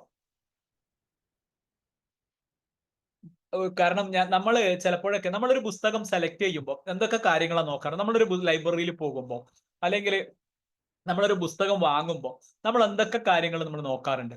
എന്തൊക്കെയാണ് നമ്മൾ ചെയ്യാറാ? ഈ പുസ്തകം വാങ്ങാം അല്ലെങ്കിൽ ഇന്നത് ചെയ്യാം, എന്തൊക്കെ ക്രൈറ്റീരിയ വെച്ചിട്ടാണ് നമ്മളൊരു പുസ്തകം വാങ്ങാറ് അല്ലെങ്കിൽ ഒരു പുസ്തകം വായിക്കാറ്? എന്തൊക്കെ സാർ എന്തൊക്കെ നോക്കാറുണ്ട് ഒരു പുസ്തകം വായിക്കാൻ? അതിന്റെ പുറകില് ഉള്ള സമ്മറി നോക്കും അല്ലെ, ഇതെങ്ങനെയുണ്ട് എന്നുള്ളത്. ഓക്കെ. പിന്നെ വേറെ എഴുത്തുകാർ നമ്മൾ നോക്കാറില്ലേ? ഇതാരാണ്? ഇപ്പം പിന്നെ നമുക്ക് പരിചയമുള്ള, ഇപ്പൊ കഴിഞ്ഞ ആഴ്ച ഒരു മാസം മുമ്പ് ഒരു പുതിയ ബുക്കാണെന്ന് പറഞ്ഞെടുത്തു. ഇപ്പൊ ചില ബുക്കുകൾ നമുക്ക് എല്ലാ പുസ്തകങ്ങളും വായിക്കാനും പറ്റൂല, അത് വേറൊരു പ്രശ്നമുണ്ട്. കാരണം ചില പുസ്തകങ്ങൾ വല്ലാണ്ട് നമ്മളിൽ തന്നെ പിന്നെ അതൊന്ന് മാറ്റി വെക്കാൻ തോന്നുന്ന പുസ്തകങ്ങളുണ്ട്. ഒരു നെഗറ്റീവ് കുറെ പറയുന്ന ബുക്കുകളുണ്ട്. കാരണം അത് വായിച്ചാൽ ആരോ പറഞ്ഞതുപോലെ നിങ്ങളുടെ 5 സുഹൃത്തുക്കളെ പറയും, അല്ലെങ്കിൽ നിങ്ങൾ വായിക്കുന്ന പുസ്തകങ്ങൾ പറയും, നിങ്ങൾ ആരാണെന്ന് പറയാം എന്ന് പറഞ്ഞതുപോലെ ചില പുസ്തകങ്ങൾ എന്ത് ചെയ്യും, എല്ലാ പുസ്തകങ്ങളും നമ്മളെ നല്ല വഴിക്ക് നയിക്കുന്നതെന്നല്ല, ചില പുസ്തകങ്ങൾ നമ്മളെ മോശം ഇതിലേക്കും ഇതാകാറുണ്ട്. അപ്പൊ തീർച്ചയായിട്ടും എഴുത്തുകാർ നമ്മൾ നോക്കാറുണ്ട്. പിന്നെ മാഡം പറഞ്ഞതുപോലെ ബാക്കിലൊന്ന് നോക്കും, ഇതെന്താണ് സമ്മറി, പിന്നെ നല്ലതാണോ എന്നുള്ളത് നോക്കും. വേറെ എന്തൊക്കെ നോക്കാറുണ്ട് ഒരു പുസ്തകം നമ്മൾ സെലക്ട് ചെയ്യുമ്പോൾ? ഒരുപാട് എഴുതിയ ആൾക്കാരാണെങ്കിൽ, അവരറിയപ്പെടുന്നവരാണെങ്കിൽ അതിന് പ്രാധാന്യം കൊടുക്കും. ഓക്കെ.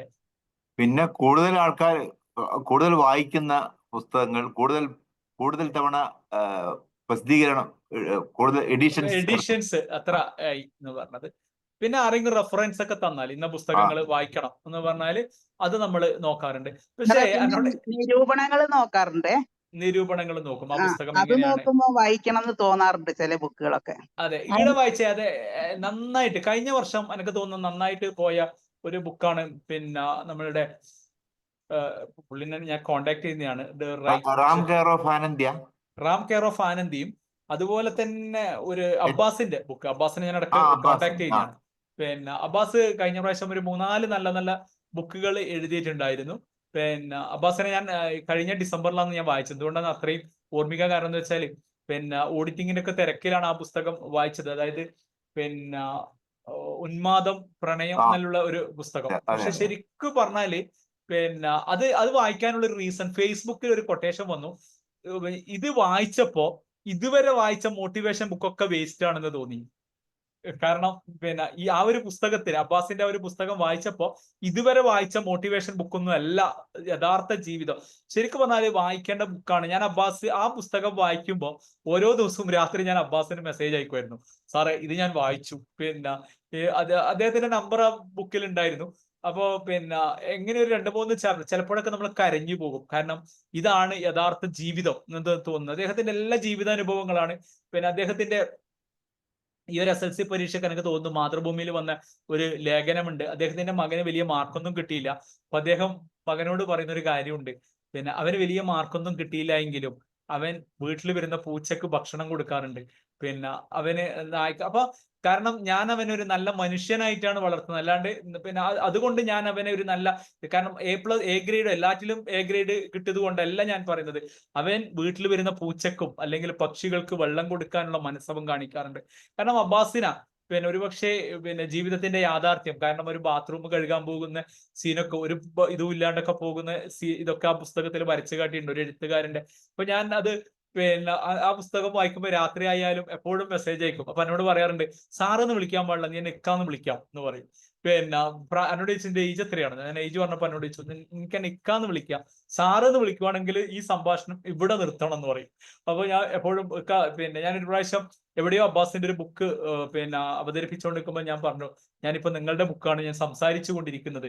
കാരണം ഒരുപക്ഷെ പിന്നെ കഴിഞ്ഞ വർഷം ഇറങ്ങിയതിൽ നമ്മൾ അത്രയും മനസ്സിനെ പിടിച്ചു കുലുക്കിയ ബുക്കാണ് അബ്ബാസിന്റെ. ഒരുപാട് പിന്നെ എഡീഷൻസുകൾ പിന്നെ വന്നു. പക്ഷെ ഹൃദയം പ്രാർത്ഥിക്കുന്നു, കാരണം ഒരുപാട് കഷ്ടപ്പെട്ടിട്ടുണ്ട് ആ മനുഷ്യൻ.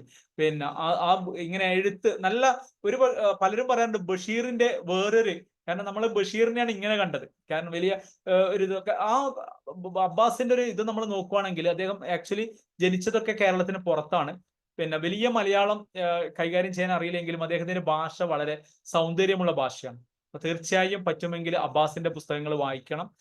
കഴിഞ്ഞ വർഷം ഇറങ്ങിയ വളരെ മനോഹരമായ പുസ്തകങ്ങൾ, ഇപ്പൊ റാം കെയർ ഓഫ് ആനന്ദി പോലുള്ള പുസ്തകങ്ങളും ആരോ പറഞ്ഞതുപോലെ അതും നല്ല പുസ്തകങ്ങൾ തന്നെയാണ്.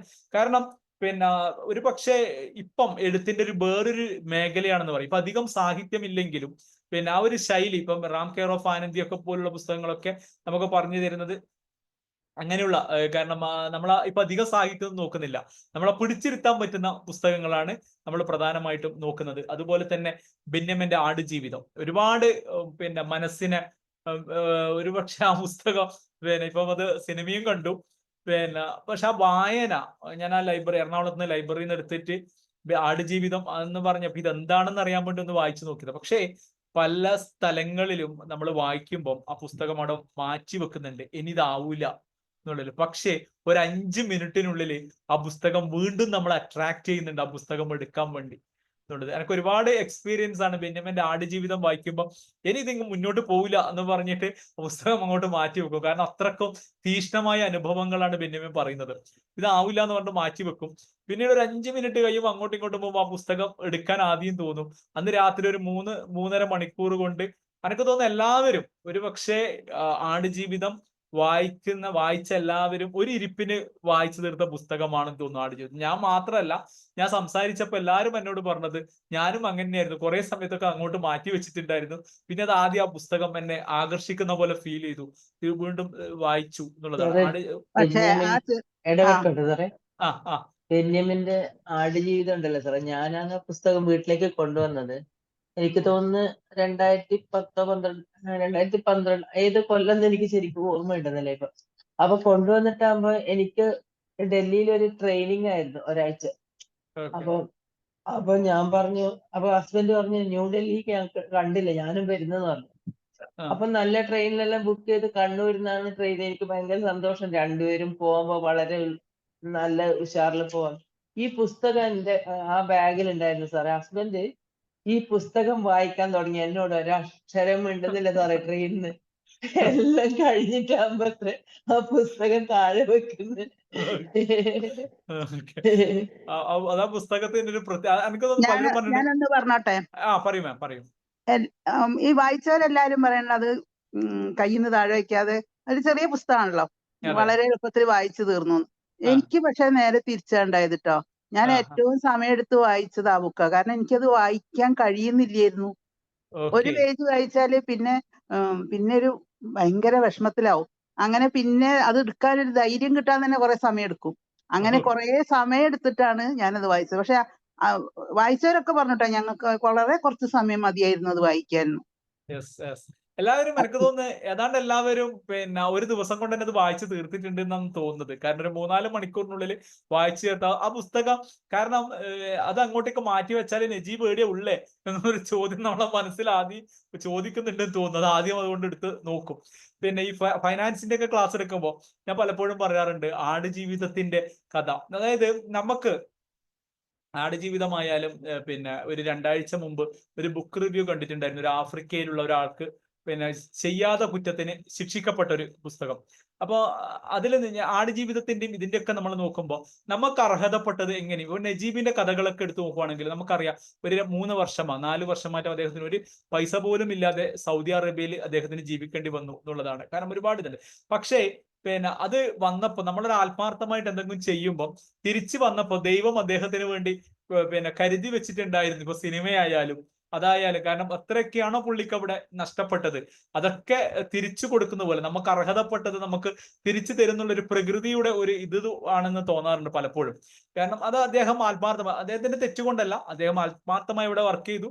പക്ഷെ അദ്ദേഹത്തിന് തിരിച്ചെത്തിയപ്പോൾ അദ്ദേഹത്തിന് എന്താണോ നഷ്ടം അവിടെ സംഭവിച്ചത് അത് പ്രകൃതി ഇവിടുന്ന് സിനിമയായിട്ടും മറ്റുള്ള പുള്ളിക്ക് കിട്ടേണ്ട മറ്റുള്ളതായിട്ടൊക്കെ പ്രകൃതി അവിടെ മാറ്റി വെച്ചിട്ടുണ്ട് എന്നുള്ളത് ആണ്. അതുപോലെ തന്നെ വേറെ ആ പുസ്തകത്തിന്റെ പേരോർമ്മയില്ല.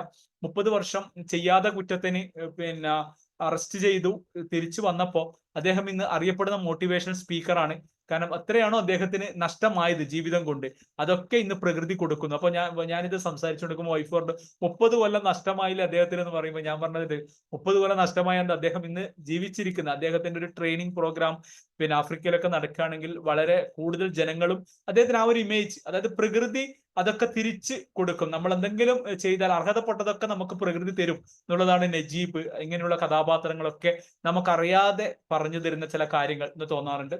തീർച്ചയായും സേതു, പിന്നെ ടി.ഡി. രാമകൃഷ്ണൻ അല്ലെ, ടി.ഡി. രാമകൃഷ്ണന്റെ പുസ്തകങ്ങളും ഒരു പ്രത്യേക അനുഭവമാണ്. കാരണം ഈ ടി.ഡി. രാമകൃഷ്ണനും സേതുവിലൊക്കെ ഞാൻ പോയത് ചിലപ്പോൾ ഞാൻ ആ സമയത്താണ് ചോദിച്ചത് നമ്മൾ പുസ്തകം സെലക്ട് ചെയ്യുമ്പോൾ എന്താണ് നോക്കാറ്. ചിലപ്പോൾ MTന്റെ ഒന്നും ബുക്ക് കിട്ടിയിട്ടില്ലെങ്കിലാണ് നമ്മൾ എന്ത് ചെയ്യാറ്, പിന്നീട് സേതുവിനെ നോക്കും. ഇപ്പം രമാവതി മാം പറഞ്ഞതുപോലെ നമ്മൾ ബാക്കിൽ നോക്കും എന്താണ് എഴുതിയിട്ടുള്ളത്. ഇപ്പൊ പാണ്ഡവപുരം, പിന്നെ മീനാക്ഷിപുരം അല്ലെങ്കിൽ അങ്ങനെയൊക്കെ കേൾക്കുമ്പോൾ നമ്മൾ തോന്നാം ഏതായാലും വായിച്ചു നോക്കാം എന്നുള്ളതിലാണ് സേതുവിലേക്ക് എത്തുന്നത്. സേതുവിന്റെ ഒരു പുസ്തകം വായിച്ചാൽ പിന്നെ സേതുവിന് മറ്റുള്ള ബുക്കുകൾ സെർച്ച് ചെയ്യാൻ വേണ്ടി തുടങ്ങും എന്നുള്ളതാണ് സത്യം. അതേപോലെ തന്നെ ടി.ഡി. രാമകൃഷ്ണൻ അല്ലെ, പിന്നെ ഫ്രാൻസിസ് ടിക്കോയെ, അതൊക്കെ വളരെ മനോഹരമായിട്ടാണ് ടി.ഡി. രാമകൃഷ്ണന്റെ പിന്നെ മാമ ആഫ്രിക്ക എന്ന് പറയുന്ന പുസ്തകങ്ങളൊക്കെ, സുഗന്ധി എന്ന ആണ്ടാൾ നായിക എന്നൊക്കെ പുസ്തകങ്ങളൊക്കെ വായിക്കുമ്പോൾ അതൊരു പ്രത്യേക അനുഭവമാണ്. ടി.ഡി. രാമകൃഷ്ണന്റെ പുസ്തകങ്ങളൊക്കെ നമുക്ക് തരുന്നത്. ടി.ഡി. രാമകൃഷ്ണനും സേതു ഒക്കെ നമ്മൾ, സുഭാഷ് ചന്ദ്രൻ, ഇവരൊക്കെ നമ്മൾ പിന്നെ മനുഷ്യന്റെ ചരിത്രത്തിലേക്ക് നല്ല സുഭാഷ് ചന്ദ്രന്റെ നല്ലൊരു ബുക്ക് ഉണ്ട്. പിന്നെ അതൊക്കെ നമ്മൾ വായിക്കുകയാണെങ്കിൽ പിന്നെ സന്തോഷിച്ചിരിക്കാനും പിന്നെ ഇവരെയൊക്കെ ബിരിയാണി പോലുള്ള പുസ്തകങ്ങൾ, സന്തോഷിച്ചിരിക്കാനത്തിന്റെ ലേറ്റസ്റ്റ് ആയിട്ടുള്ള ഒരു പുസ്തകം കിട്ടിയിട്ടുണ്ട്. അപ്പൊ അതൊക്കെ നമ്മൾ വായിക്കുമ്പോൾ നമ്മൾ വെറും മോട്ടിവേഷൻ ബുക്കുകൾ മാത്രമല്ല ഇങ്ങനെയുള്ള ബുക്കുകൾ നമുക്ക് എന്ത് തരുന്നുണ്ട്, ഒരുപാട് നല്ല നല്ല തിരിച്ചറിവുകൾ തരുന്നുണ്ട്. ഇനി ഇതൊക്കെ നമ്മൾ നോവൽ സാഹിത്യം അല്ലെങ്കിൽ കഥ എന്നൊക്കെ പറയുകയാണെങ്കിൽ ടി പത്മനാഭന നമ്മളെ അയൽവാസി കൂടിയാണ്. ഏതാണ്ട് പിന്നെ ഒരു 5 കിലോമീറ്ററിനുള്ളിൽ താമസിക്കുന്ന വ്യക്തിയാണ് ടി പത്മനാഭൻ, കണ്ണൂര്. അപ്പൊ അദ്ദേഹത്തിന്റെ രചനകൾ വിസ്മരിക്കുന്നില്ല ഒരുപാട്. കാരണം അദ്ദേഹത്തിന്റെ ഒരു സർവീസ് സ്റ്റോറി പോലെ പലപ്പോഴും തോന്നാറുണ്ട്. കാരണം അദ്ദേഹം നേരിട്ട പിന്നെ വർക്ക് ചെയ്തത് എറണാകുളത്തുള്ള നമ്മളെ പാതാളത്തുള്ള കമ്പനി ഏതാണ് സാറേ എറണാകുളത്ത്? എറണാകുളം പാതാളം, ഏലൂര് FACT ഉദ്യോഗസ്ഥനായിരുന്നു ടി പത്മനാഭൻ. അവിടെ എന്തോ ഒരു പ്രശ്നം വന്നു, പിന്നെ പുള്ളിയായിട്ടുള്ള ഒരു ഇഷ്യൂസ് വന്നു. പുള്ളി എന്ത് ചെയ്തു, അത് പിന്നെ കേസൊക്കെ കൊടുത്തു, അത് വാദിച്ചു. പുള്ളി തെറ്റുകാരനല്ല, FACT വന്നു. പുള്ളി റെസിഗ്നേഷൻ കൊടുത്തിട്ട് പിന്നെ ഇറങ്ങി പോവാണ് ചെയ്തത്. നാട്ടുകാരൻ തന്നെയാണ്. തീർച്ചയായിട്ടും അദ്ദേഹത്തിന്റെ ബുക്കുകളും വളരെ മനോഹരമായ പുസ്തകങ്ങളാണ്. കാരണം അദ്ദേഹം കൂടുതൽ ഫോക്കസ് ചെയ്തിട്ടുള്ളത് കഥ ഇതിനോടാണ്. കാരണം നോവലുകളൊന്നും അധികം ഇല്ലെങ്കിലും കഥ ഇതിനോടാണ് കൂടുതലായിട്ട് അദ്ദേഹം. മലയാറ്റൂരിന്റെ യന്ത്രം, യെസ്, നല്ലൊരു പുസ്തകമാണ്. വേരുകള്, യന്ത്രം. ഈ എം മുകുന്ദൻ സാറിന്റെ വീടിന്റെ അടുത്ത് തന്നെയാവൂലേ? കുറച്ച് മാഹി. ദൂരമുണ്ട്. ശശി സാറിന്റെ അടുത്താണ് മാഹി മയ്യഴി. മയ്യഴി. അതും ഒരു പ്രത്യേക അനുഭവം തന്നെയാണ്. വടകരയ്ക്കും തലശ്ശേരിക്ക് അടുത്താണ്. വടകരയ്ക്കും തലശ്ശേരിക്ക് ഇടയിൽ. വടകരക്കും തലശ്ശേരിക്കും അടുത്ത്. പക്ഷെ പുള്ളി എനിക്ക് തോന്നുന്നു അധികം കണ്ണൂർ ഉണ്ടാവാറുണ്ട്. പല പരിപാടിക്കും കണ്ണൂർ കാണാം. ഡൽഹി ബേസ്ഡ് കഥകൾ കുറെ എഴുതിയിട്ടുണ്ടല്ലോ. ഡൽഹി ബേസ്ഡ്. കാരണം പുള്ളി എവിടെയായിരുന്നു വർക്ക് ചെയ്തത്? ഫ്രഞ്ച് എംബസിയിലെ വർക്ക് ചെയ്തത്. ഈ ആത്മകഥാ അംശത്തിൽ അദ്ദേഹം ആദ്യം ഡൽഹിയിൽ പോകുന്നതും പിന്നെ ഫ്രഞ്ച് എംബസിയിൽ ആദ്യം കാണുന്നതും അവിടുത്തെ സെക്യൂരിറ്റി പുള്ളിനെ പുറത്താക്കുന്ന കുറെ അനുഭവങ്ങളൊക്കെ ഉണ്ട്. ആദ്യം അവിടെ പോയപ്പോ പുള്ളിന്റെ ഒരു വേഷവിധാനമൊക്കെ കണ്ടപ്പോ പിന്നെ നല്ല ബുക്കാണ്. ഞാൻ വേണമെങ്കിൽ സാറിനത് അതിന്റെ ഫോട്ടോ അയച്ചുതരാം. നല്ല വായിച്ചിരിക്കേണ്ട ബുക്കാണ്. കാരണം നിങ്ങളുടെ നാട്ടിനെ പറ്റി വളരെ മനോഹരമായി പറയുന്നത്, മയ്യഴിയുടെ പഴയ കാലത്തിനെ പറ്റിയും പിന്നെ അദ്ദേഹം ഡൽഹി പോകുമ്പോൾ അനുഭവവും പിന്നെ കല്യാണം കഴിക്കാൻ വേണ്ടി നാട്ടിൽ വരുമ്പോൾ അങ്ങനെ നല്ല എക്സ്പീരിയൻസ് ആണ് ഒരു പുസ്തകം. തീർച്ചയായിട്ടും വായിക്കേണ്ട പുസ്തകമാണ്. ഇപ്പൊ തീർച്ചയായും നമ്മൾ നോവൽ കഥാസാഹിത്യം പിന്നെ ONV കുറുപ്പിനെ ഞാൻ മറക്കുന്നില്ല. കാരണം നമ്മളെ വെറുതെ ഈ മോഹങ്ങൾ എന്നറിയുമ്പോഴും വെറുതെ മോഹിക്കാൻ പഠിപ്പിച്ച കവി പിന്നെ അല്ലെ, ആ ഒരു നമ്മളെ എനിക്ക് എപ്പോഴും തോന്നാറുള്ളത് നമ്മളെ മോഹിപ്പിക്കാൻ അല്ലെങ്കിൽ മോഹിക്കാൻ പഠിപ്പിച്ച കവി തന്നെയാണ് ഭൂമിക്കൊരു ചരമഗീതവും എഴുതിയത് എന്നുള്ളതാണ്. കാരണം എന്തുകൊണ്ടാണ് ആ ഒരു ഇത് നമ്മളെല്ലാം അങ്ങോട്ട് മോഹിപ്പിക്കണം അല്ലെങ്കിൽ നമ്മൾ ആ സ്കൂളിലൊക്കെ അങ്ങനെയൊക്കെ പറയുമ്പോഴും പുള്ളീന്റെ ആ ഒരു കവി തന്നെയാണ്, അദ്ദേഹത്തിന്റെ തൂലികയിൽ നിന്ന് തന്നെയാണ് ഭൂമിക്കൊരു ചരമഗീതം എന്ന പുസ്തകവും എഴുതിയത്. കാരണം നമ്മൾ പറയാറുണ്ട് എഴുത്തുകാർക്കും അല്ലെങ്കിൽ കലാകാരന്മാർക്കൊക്കെ പ്രകൃതി ചിലപ്പോ ചില സന്ദേശങ്ങൾ അല്ലെങ്കിൽ പ്രകൃതിയുടെ ചില ഇതൊക്കെ നമുക്ക് കിട്ടാറുണ്ട്. അതുകൊണ്ടായിരിക്കാം വർഷങ്ങൾക്ക് മുമ്പ് തന്നെ ഭൂമിക്കൊരു ചരമഗീതം കൂടി എഴുതി ONV പോയത് എന്ന് തോന്നാറുണ്ട്. തീർച്ചയായും മലയാളത്തിന്റെ ഒരു ഭാഗ്യം തന്നെയാണ്. ഒരുപാട് നല്ല നല്ല പിന്നെ സിനിമാ ഗാനങ്ങളും എഴുതിയിട്ടുണ്ട്. നല്ല ഒരുപാട് കവിതകളും പിന്നെ എഴുതിയ ഒരു വ്യക്തിത്വമാണ് ONV കുറുപ്പ്. അതുപോലെ തന്നെ വയലാറിന്റെ ഒക്കെ എനിക്ക് തോന്നുന്നു ഇവിടെ പിന്നെ നമ്മളുടെ ഇവിടെയൊക്കെ നമ്മൾ ഒരുപാട് സംഗീതത്തിന്റെ ഇതിലൊക്കെ പറയുമ്പോൾ വയലാറിന്റെ സ്പെഷ്യൽ എപ്പിസോഡൊക്കെ ഡിസ്കസ് ചെയ്താണെന്ന് തോന്നുന്നു. അപ്പൊ അത് കൂടുതൽ പറയേണ്ട കാര്യമില്ല. വയലാറായാലും ഇനി പിന്നെ നമ്മളെ അതുപോലെ തന്നെ സുഗതകുമാരി പിന്നെ KR മീര, ആരാച്ചാർ എന്ന് പറയുന്ന പുസ്തകങ്ങളൊക്കെ ശരിക്കും KR മീര എന്ന് എനിക്ക് തോന്നാറ്. ഞാൻ പലപ്പോഴും KR മീരന്റെ പുസ്തകം കാണുമ്പോൾ എപ്പോൾ ഘാതകനൊക്കെ നോക്കുമ്പോൾ ഇത്രയും വലിയൊരു നല്ല തടിച്ച പുസ്തകമാണ്. പിന്നെ അതുകൊണ്ട് അത് കാണുമ്പോൾ തന്നെ ഒരു ഭയം തോന്നിയത് ഇന്ന് വായിക്കാൻ പറ്റുമോ എന്നുള്ളത്. പിന്നെ ആരാച്ചാർ തീർച്ചയായും നല്ലൊരു പുസ്തകമാണ് ആരാച്ചാർ എന്നുള്ളത്. ഘാതകനും പല സ്ഥലങ്ങളിലും അതിന്റെ വ്യൂസും കാര്യങ്ങളൊക്കെ കേട്ടിട്ടുണ്ട്. നല്ല പുസ്തകമാണ്. പക്ഷെ പിന്നെ വായിക്കാൻ പറ്റിയിട്ടില്ല എന്നുള്ളതാണ്. തീർച്ചയായും KR മീര ഇവരുടെയൊക്കെ പുസ്തകങ്ങൾ നമ്മൾ വായിച്ചിരിക്കണം. അതേപോലെ തന്നെ VT ഭട്ടതിരിപ്പാട്, അതേപോലെ തന്നെ നമുക്ക് അറിയാവുന്ന ഇപ്പൊ സിനിമാ മേഖലയിലായാലും പത്മരാജന്റെ ബുക്കുകളൊക്കെ പത്മരാജന്റെ സ്ക്രിപ്റ്റ് ഒക്കെ നോക്കുമ്പോൾ ഏതാണ്ട് നമ്മളുടെ അദ്ദേഹം നല്ലൊരു എഴുത്തുകാരനും കൂടിയാണ് പത്മരാജന്റെ പുസ്തകങ്ങളും പിന്നെ നമ്മൾ വായിച്ചിരിക്കേണ്ടതാണ്.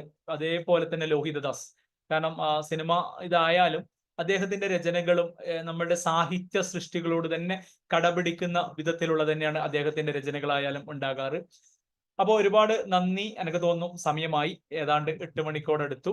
അപ്പോൾ ഇത്രയും സമയം നിങ്ങളോട് ഒരുപാട് നല്ല മഹത് വ്യക്തിത്വങ്ങളെ സംസാരിക്കാൻ നല്ല നല്ല കാര്യങ്ങൾ സംസാരിക്കുമ്പോൾ നമുക്കൊരു പോസിറ്റിവിറ്റി കിട്ടാറുണ്ട്. അപ്പൊ അങ്ങനെ ഒരു അവസരം തന്നതിന് സാബു സാറോടും ഒരുപാട് നന്ദി പറയുന്നു. Thank you very much. Thank you sir. തീർച്ചയായിട്ടും മനോഹരമായ വായിച്ചിരിക്കേണ്ട ഒത്തിരി ബുക്കുകൾ അത് വായിച്ച അനുഭവമാണ് പങ്കുവച്ചത്.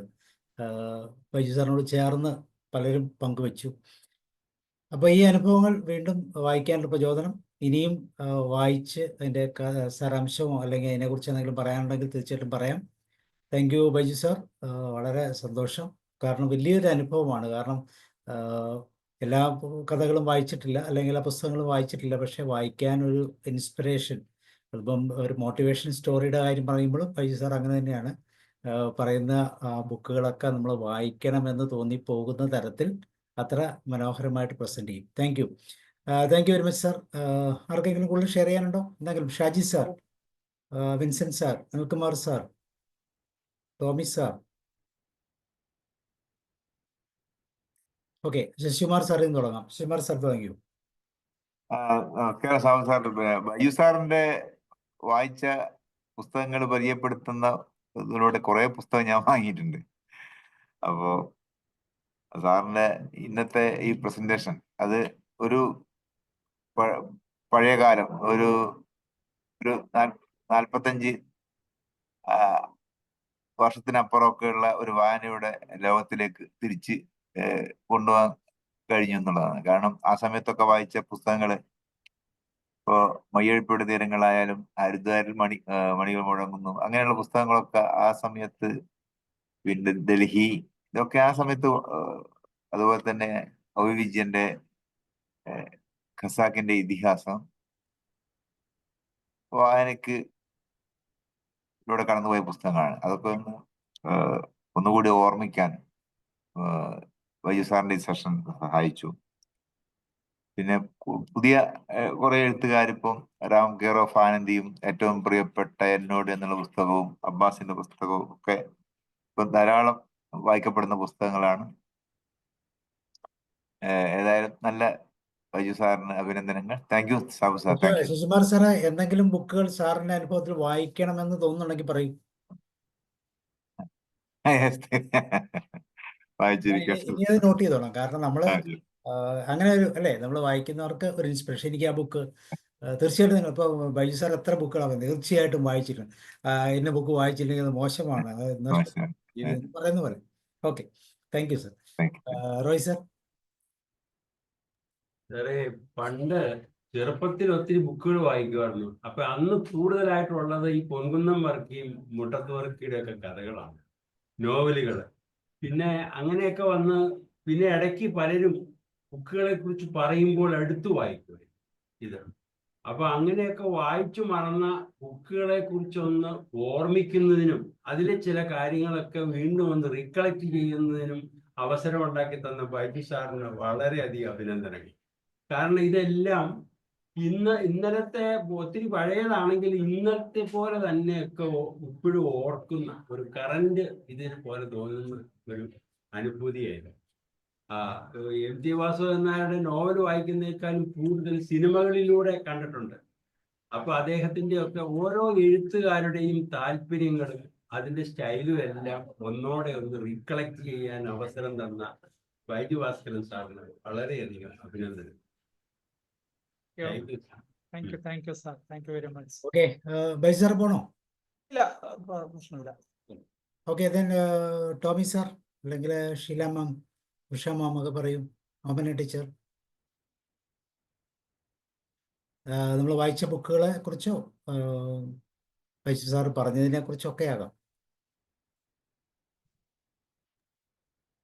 സാറേ, സാറ് കുറെ ഞാൻ ഇടയ്ക്ക് വെച്ചാണ് കയറിയത്. അപ്പോഴാണ് എനിക്ക് സമയം കിട്ടിയത്. ഞാനൊരു സ്ഥലത്ത് പോയിരിക്കായിരുന്നു. സാറേ, ഈ ടി.ഡി. രാമകൃഷ്ണൻ സാറിന്റെ എഴുത്തുകളെ നമുക്ക് ചിലപ്പോൾ വായിച്ചു വരുമ്പോൾ ഭയപ്പാടുണ്ടാക്കുന്നുണ്ട് സാറേ. അത്രയും ഈ സുഗന്ധി ആണ്ടാൾ ദേവനായിക വായിച്ചു കഴിഞ്ഞപ്പോൾ എനിക്ക് ശരിക്കും ഭയം തോന്നിപ്പോയി. അത് കഴിഞ്ഞ് പിന്നെ എനിക്ക് ഫ്രാൻസിസ് സിറ്റിക്കോരെ വായിക്കാനുള്ള ഒരു അവസരം കിട്ടി.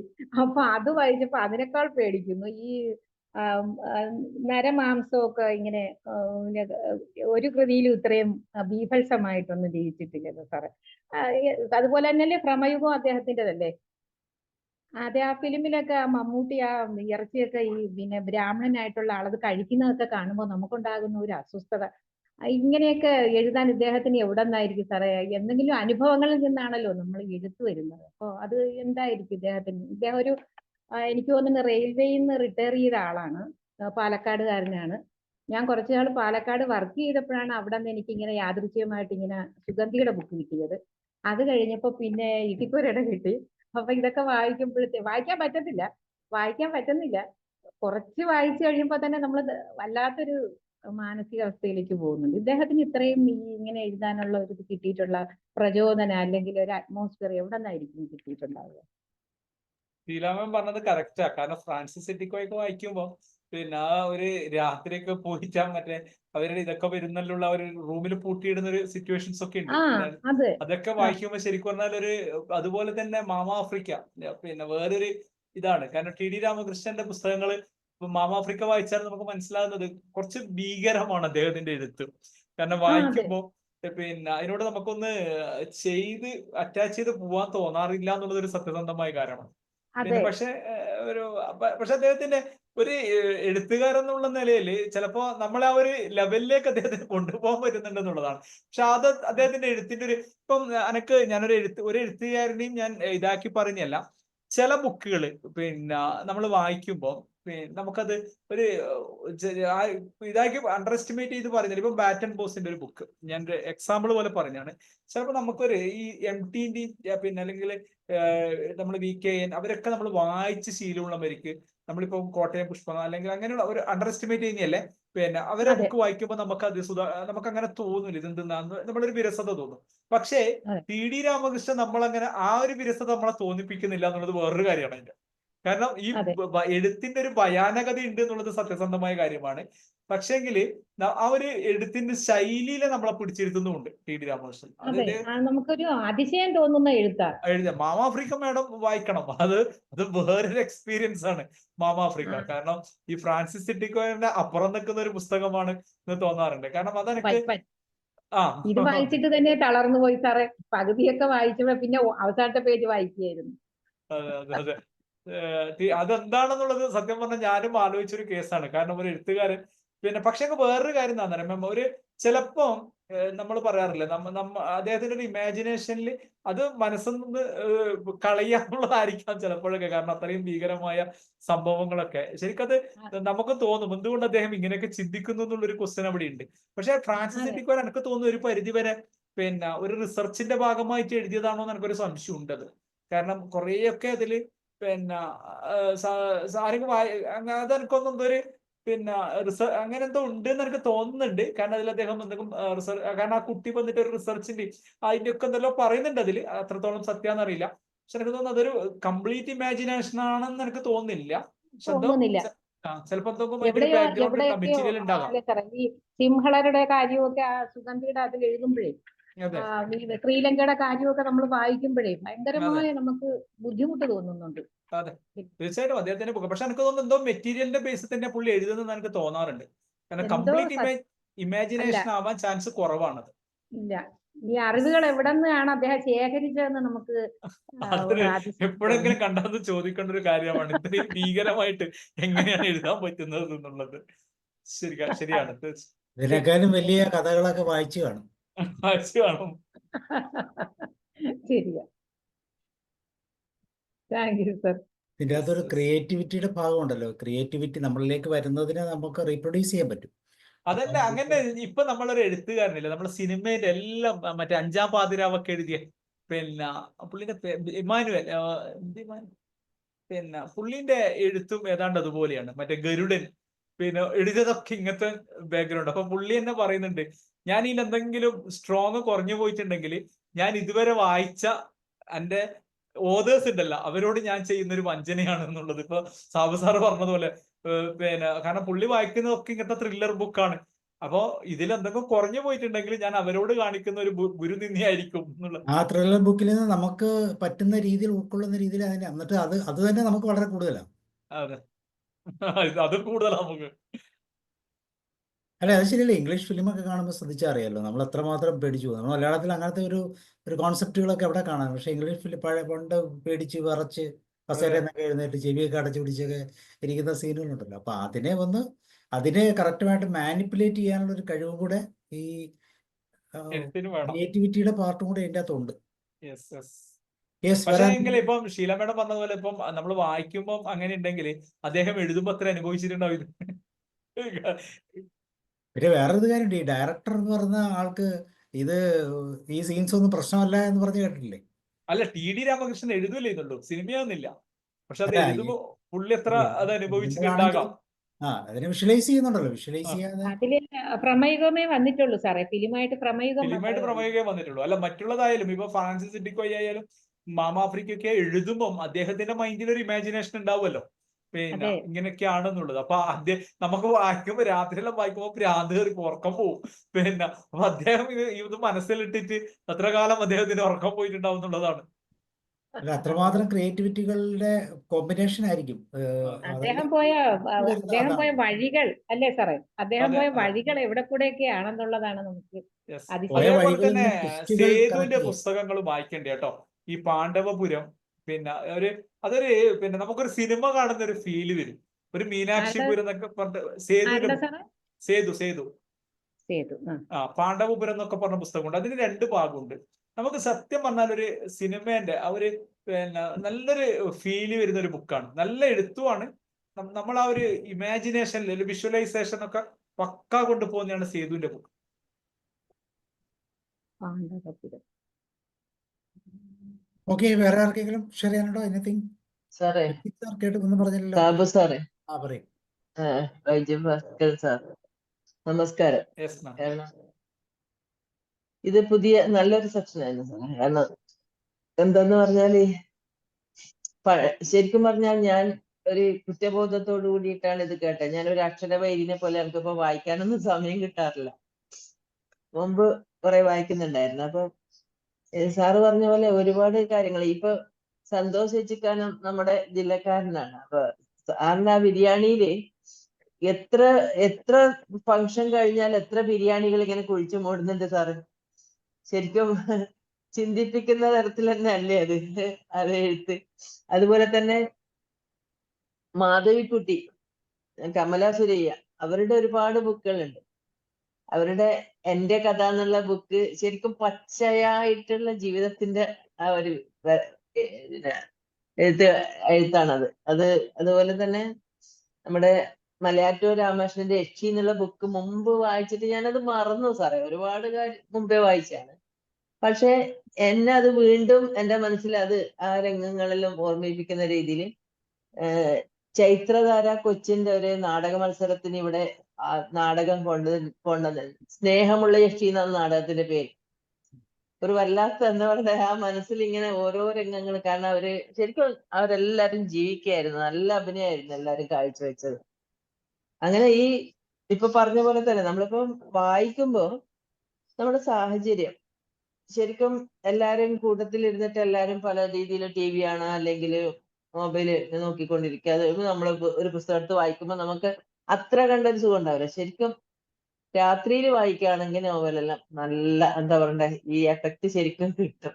അതുപോലെ ഒറ്റയ്ക്ക് പടം കാണുമ്പോഴും അങ്ങനെ കുറെ ഒറ്റയ്ക്ക് കാണുമ്പോൾ നമ്മൾ അതിങ്ങനെ ഉൾക്കൊണ്ടുകൊണ്ട് അവസാനം വരെ അനങ്ങാതെ ഇരുന്ന് കാണും. സാറിന്റെ പിന്നെ എന്താ പറയണ്ടേ, ഈ ടോപ്പിക് എനിക്ക് നല്ലോണം ഇഷ്ടപ്പെട്ടു. ഏതായാലും നല്ല അവതരണം കൂടിയായിരുന്നു. Thank you sir. മാഡം ഏതെവിടെയാ, സ്ഥലം എവിടെയാണ് രമാവതി മാം? ഞാൻ നീലേശ്വരത്താണ് സാറേ, കാസർഗോഡ് ജില്ലയിൽ. നമ്മള് അയൽവാസിയാണ്, പയ്യന്നൂരാണ് ഞാൻ. ഓ അല്ല സാറിന്റെ കൊളക്കൽ ലാംഗ്വേജ് അല്ല, അനക്ക് എന്നെല്ലാം പറയുമ്പോ തോന്നി കണ്ണൂർ എവിടെയോ ആണെന്നുള്ളത്. ഓക്കെ, നീലേശ്വരത്താണ് അല്ലേ? Okay. Okay, then Vincent sir, Mary ma'am, Snehalatha, Usha ma'am പറയും.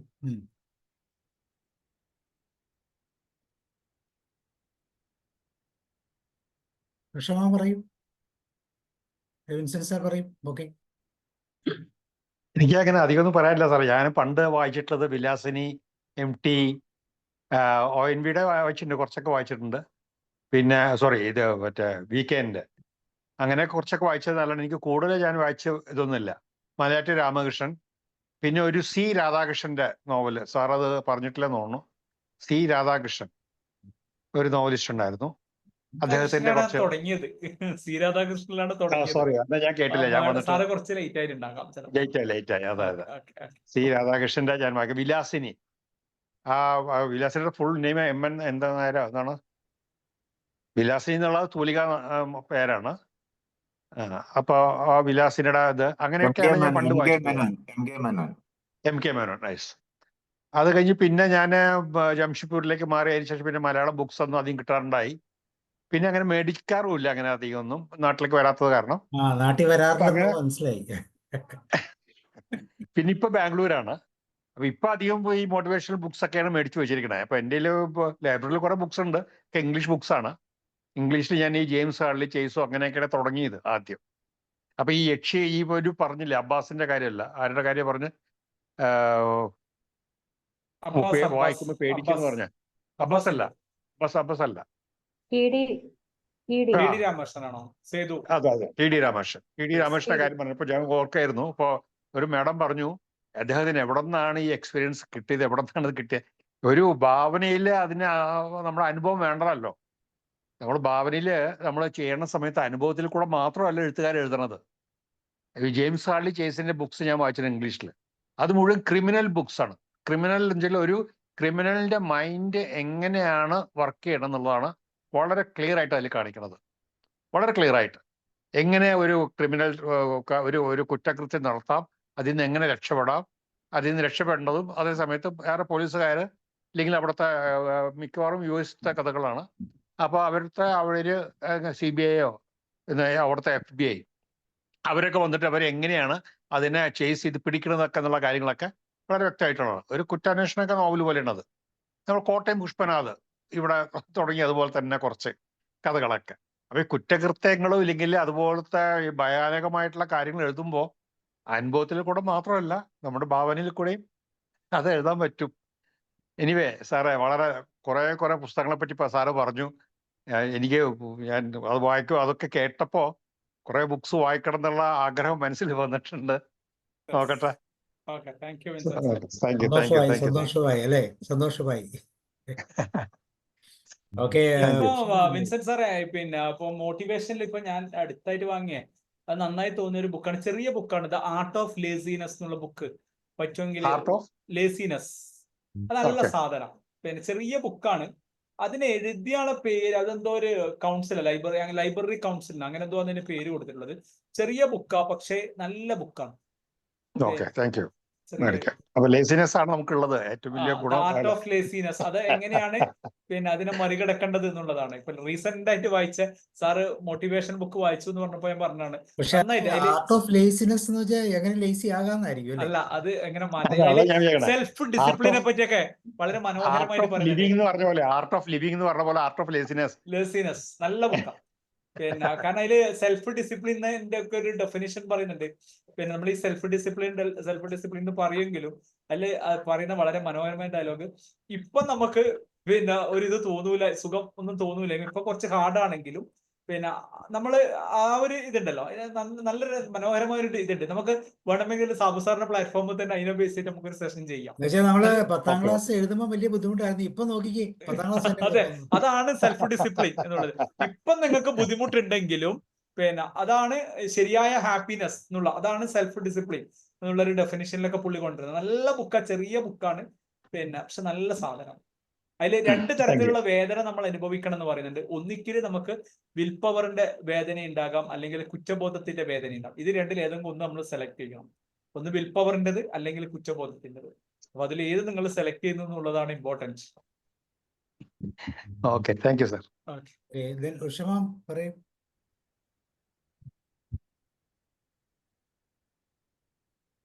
ഓക്കെ, ആരുമില്ലേ? നമുക്ക് ഓക്കെ. അപ്പൊ thank you sir, thank you very much. അപ്പൊ നമുക്ക് നാളെ ബിച്ചു തിരുമലയുടെ പാട്ടുകളാണ്. എല്ലാവരും റെഡി ആയിട്ട് വരിക. വൈജു സാർ, താങ്ക് യു പുതിയൊരു ബുക്ക് ഓർമ്മിപ്പിച്ചതിന്. അനേകം ബുക്കുകൾ. സുഷമ എന്തെങ്കിലും പറയുന്നോ?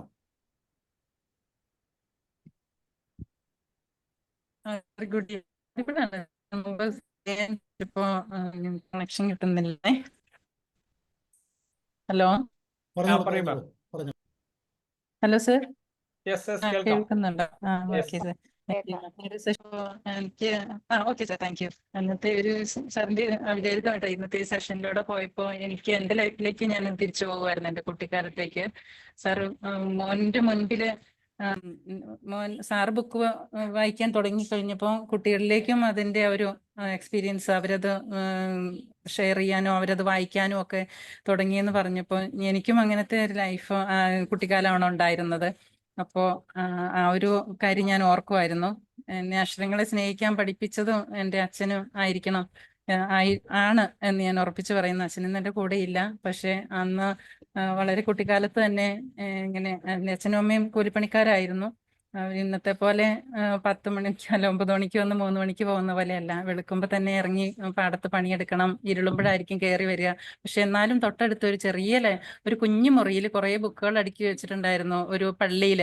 അപ്പം അച്ഛൻ ആരെങ്കിലും, ഞങ്ങൾ 5 കുട്ടികളായിരുന്നു, ഞങ്ങൾ ആരെങ്കിലും ഒരാളെ പിടിച്ചുകൊണ്ട് അച്ഛൻ ഓടിപ്പോകുമായിരുന്നു വായിക്കാൻ വേണ്ടി. രാത്രിയിൽ വായിക്കാൻ വേണ്ടിയിട്ട്, ആ ബുക്ക് എടുക്കാൻ വേണ്ടിയിട്ട് ഓടിപ്പോകുമായിരുന്നു.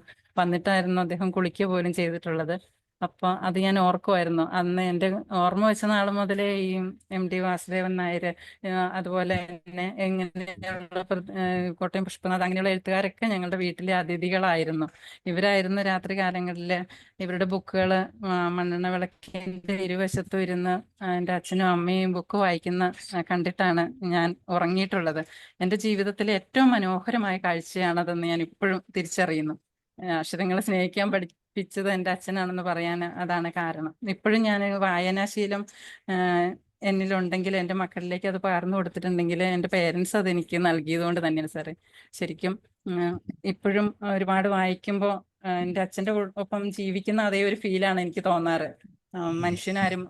മനുഷ്യനൊരു ആമുഖം, സുഭാഷ് ചന്ദ്രൻ സാറിൻ്റെ മനുഷ്യനൊരു ആമുഖം, അതുപോലെ തന്നെ KR മീരയുടെ ആരാച്ചാർ, ബെന്യാമിൻ്റെ ആടുജീവിതം, ഒക്കെ എല്ലാ ബുക്കുകളിലേക്കും ഞങ്ങൾ സഞ്ചരിച്ചിട്ടുണ്ട്.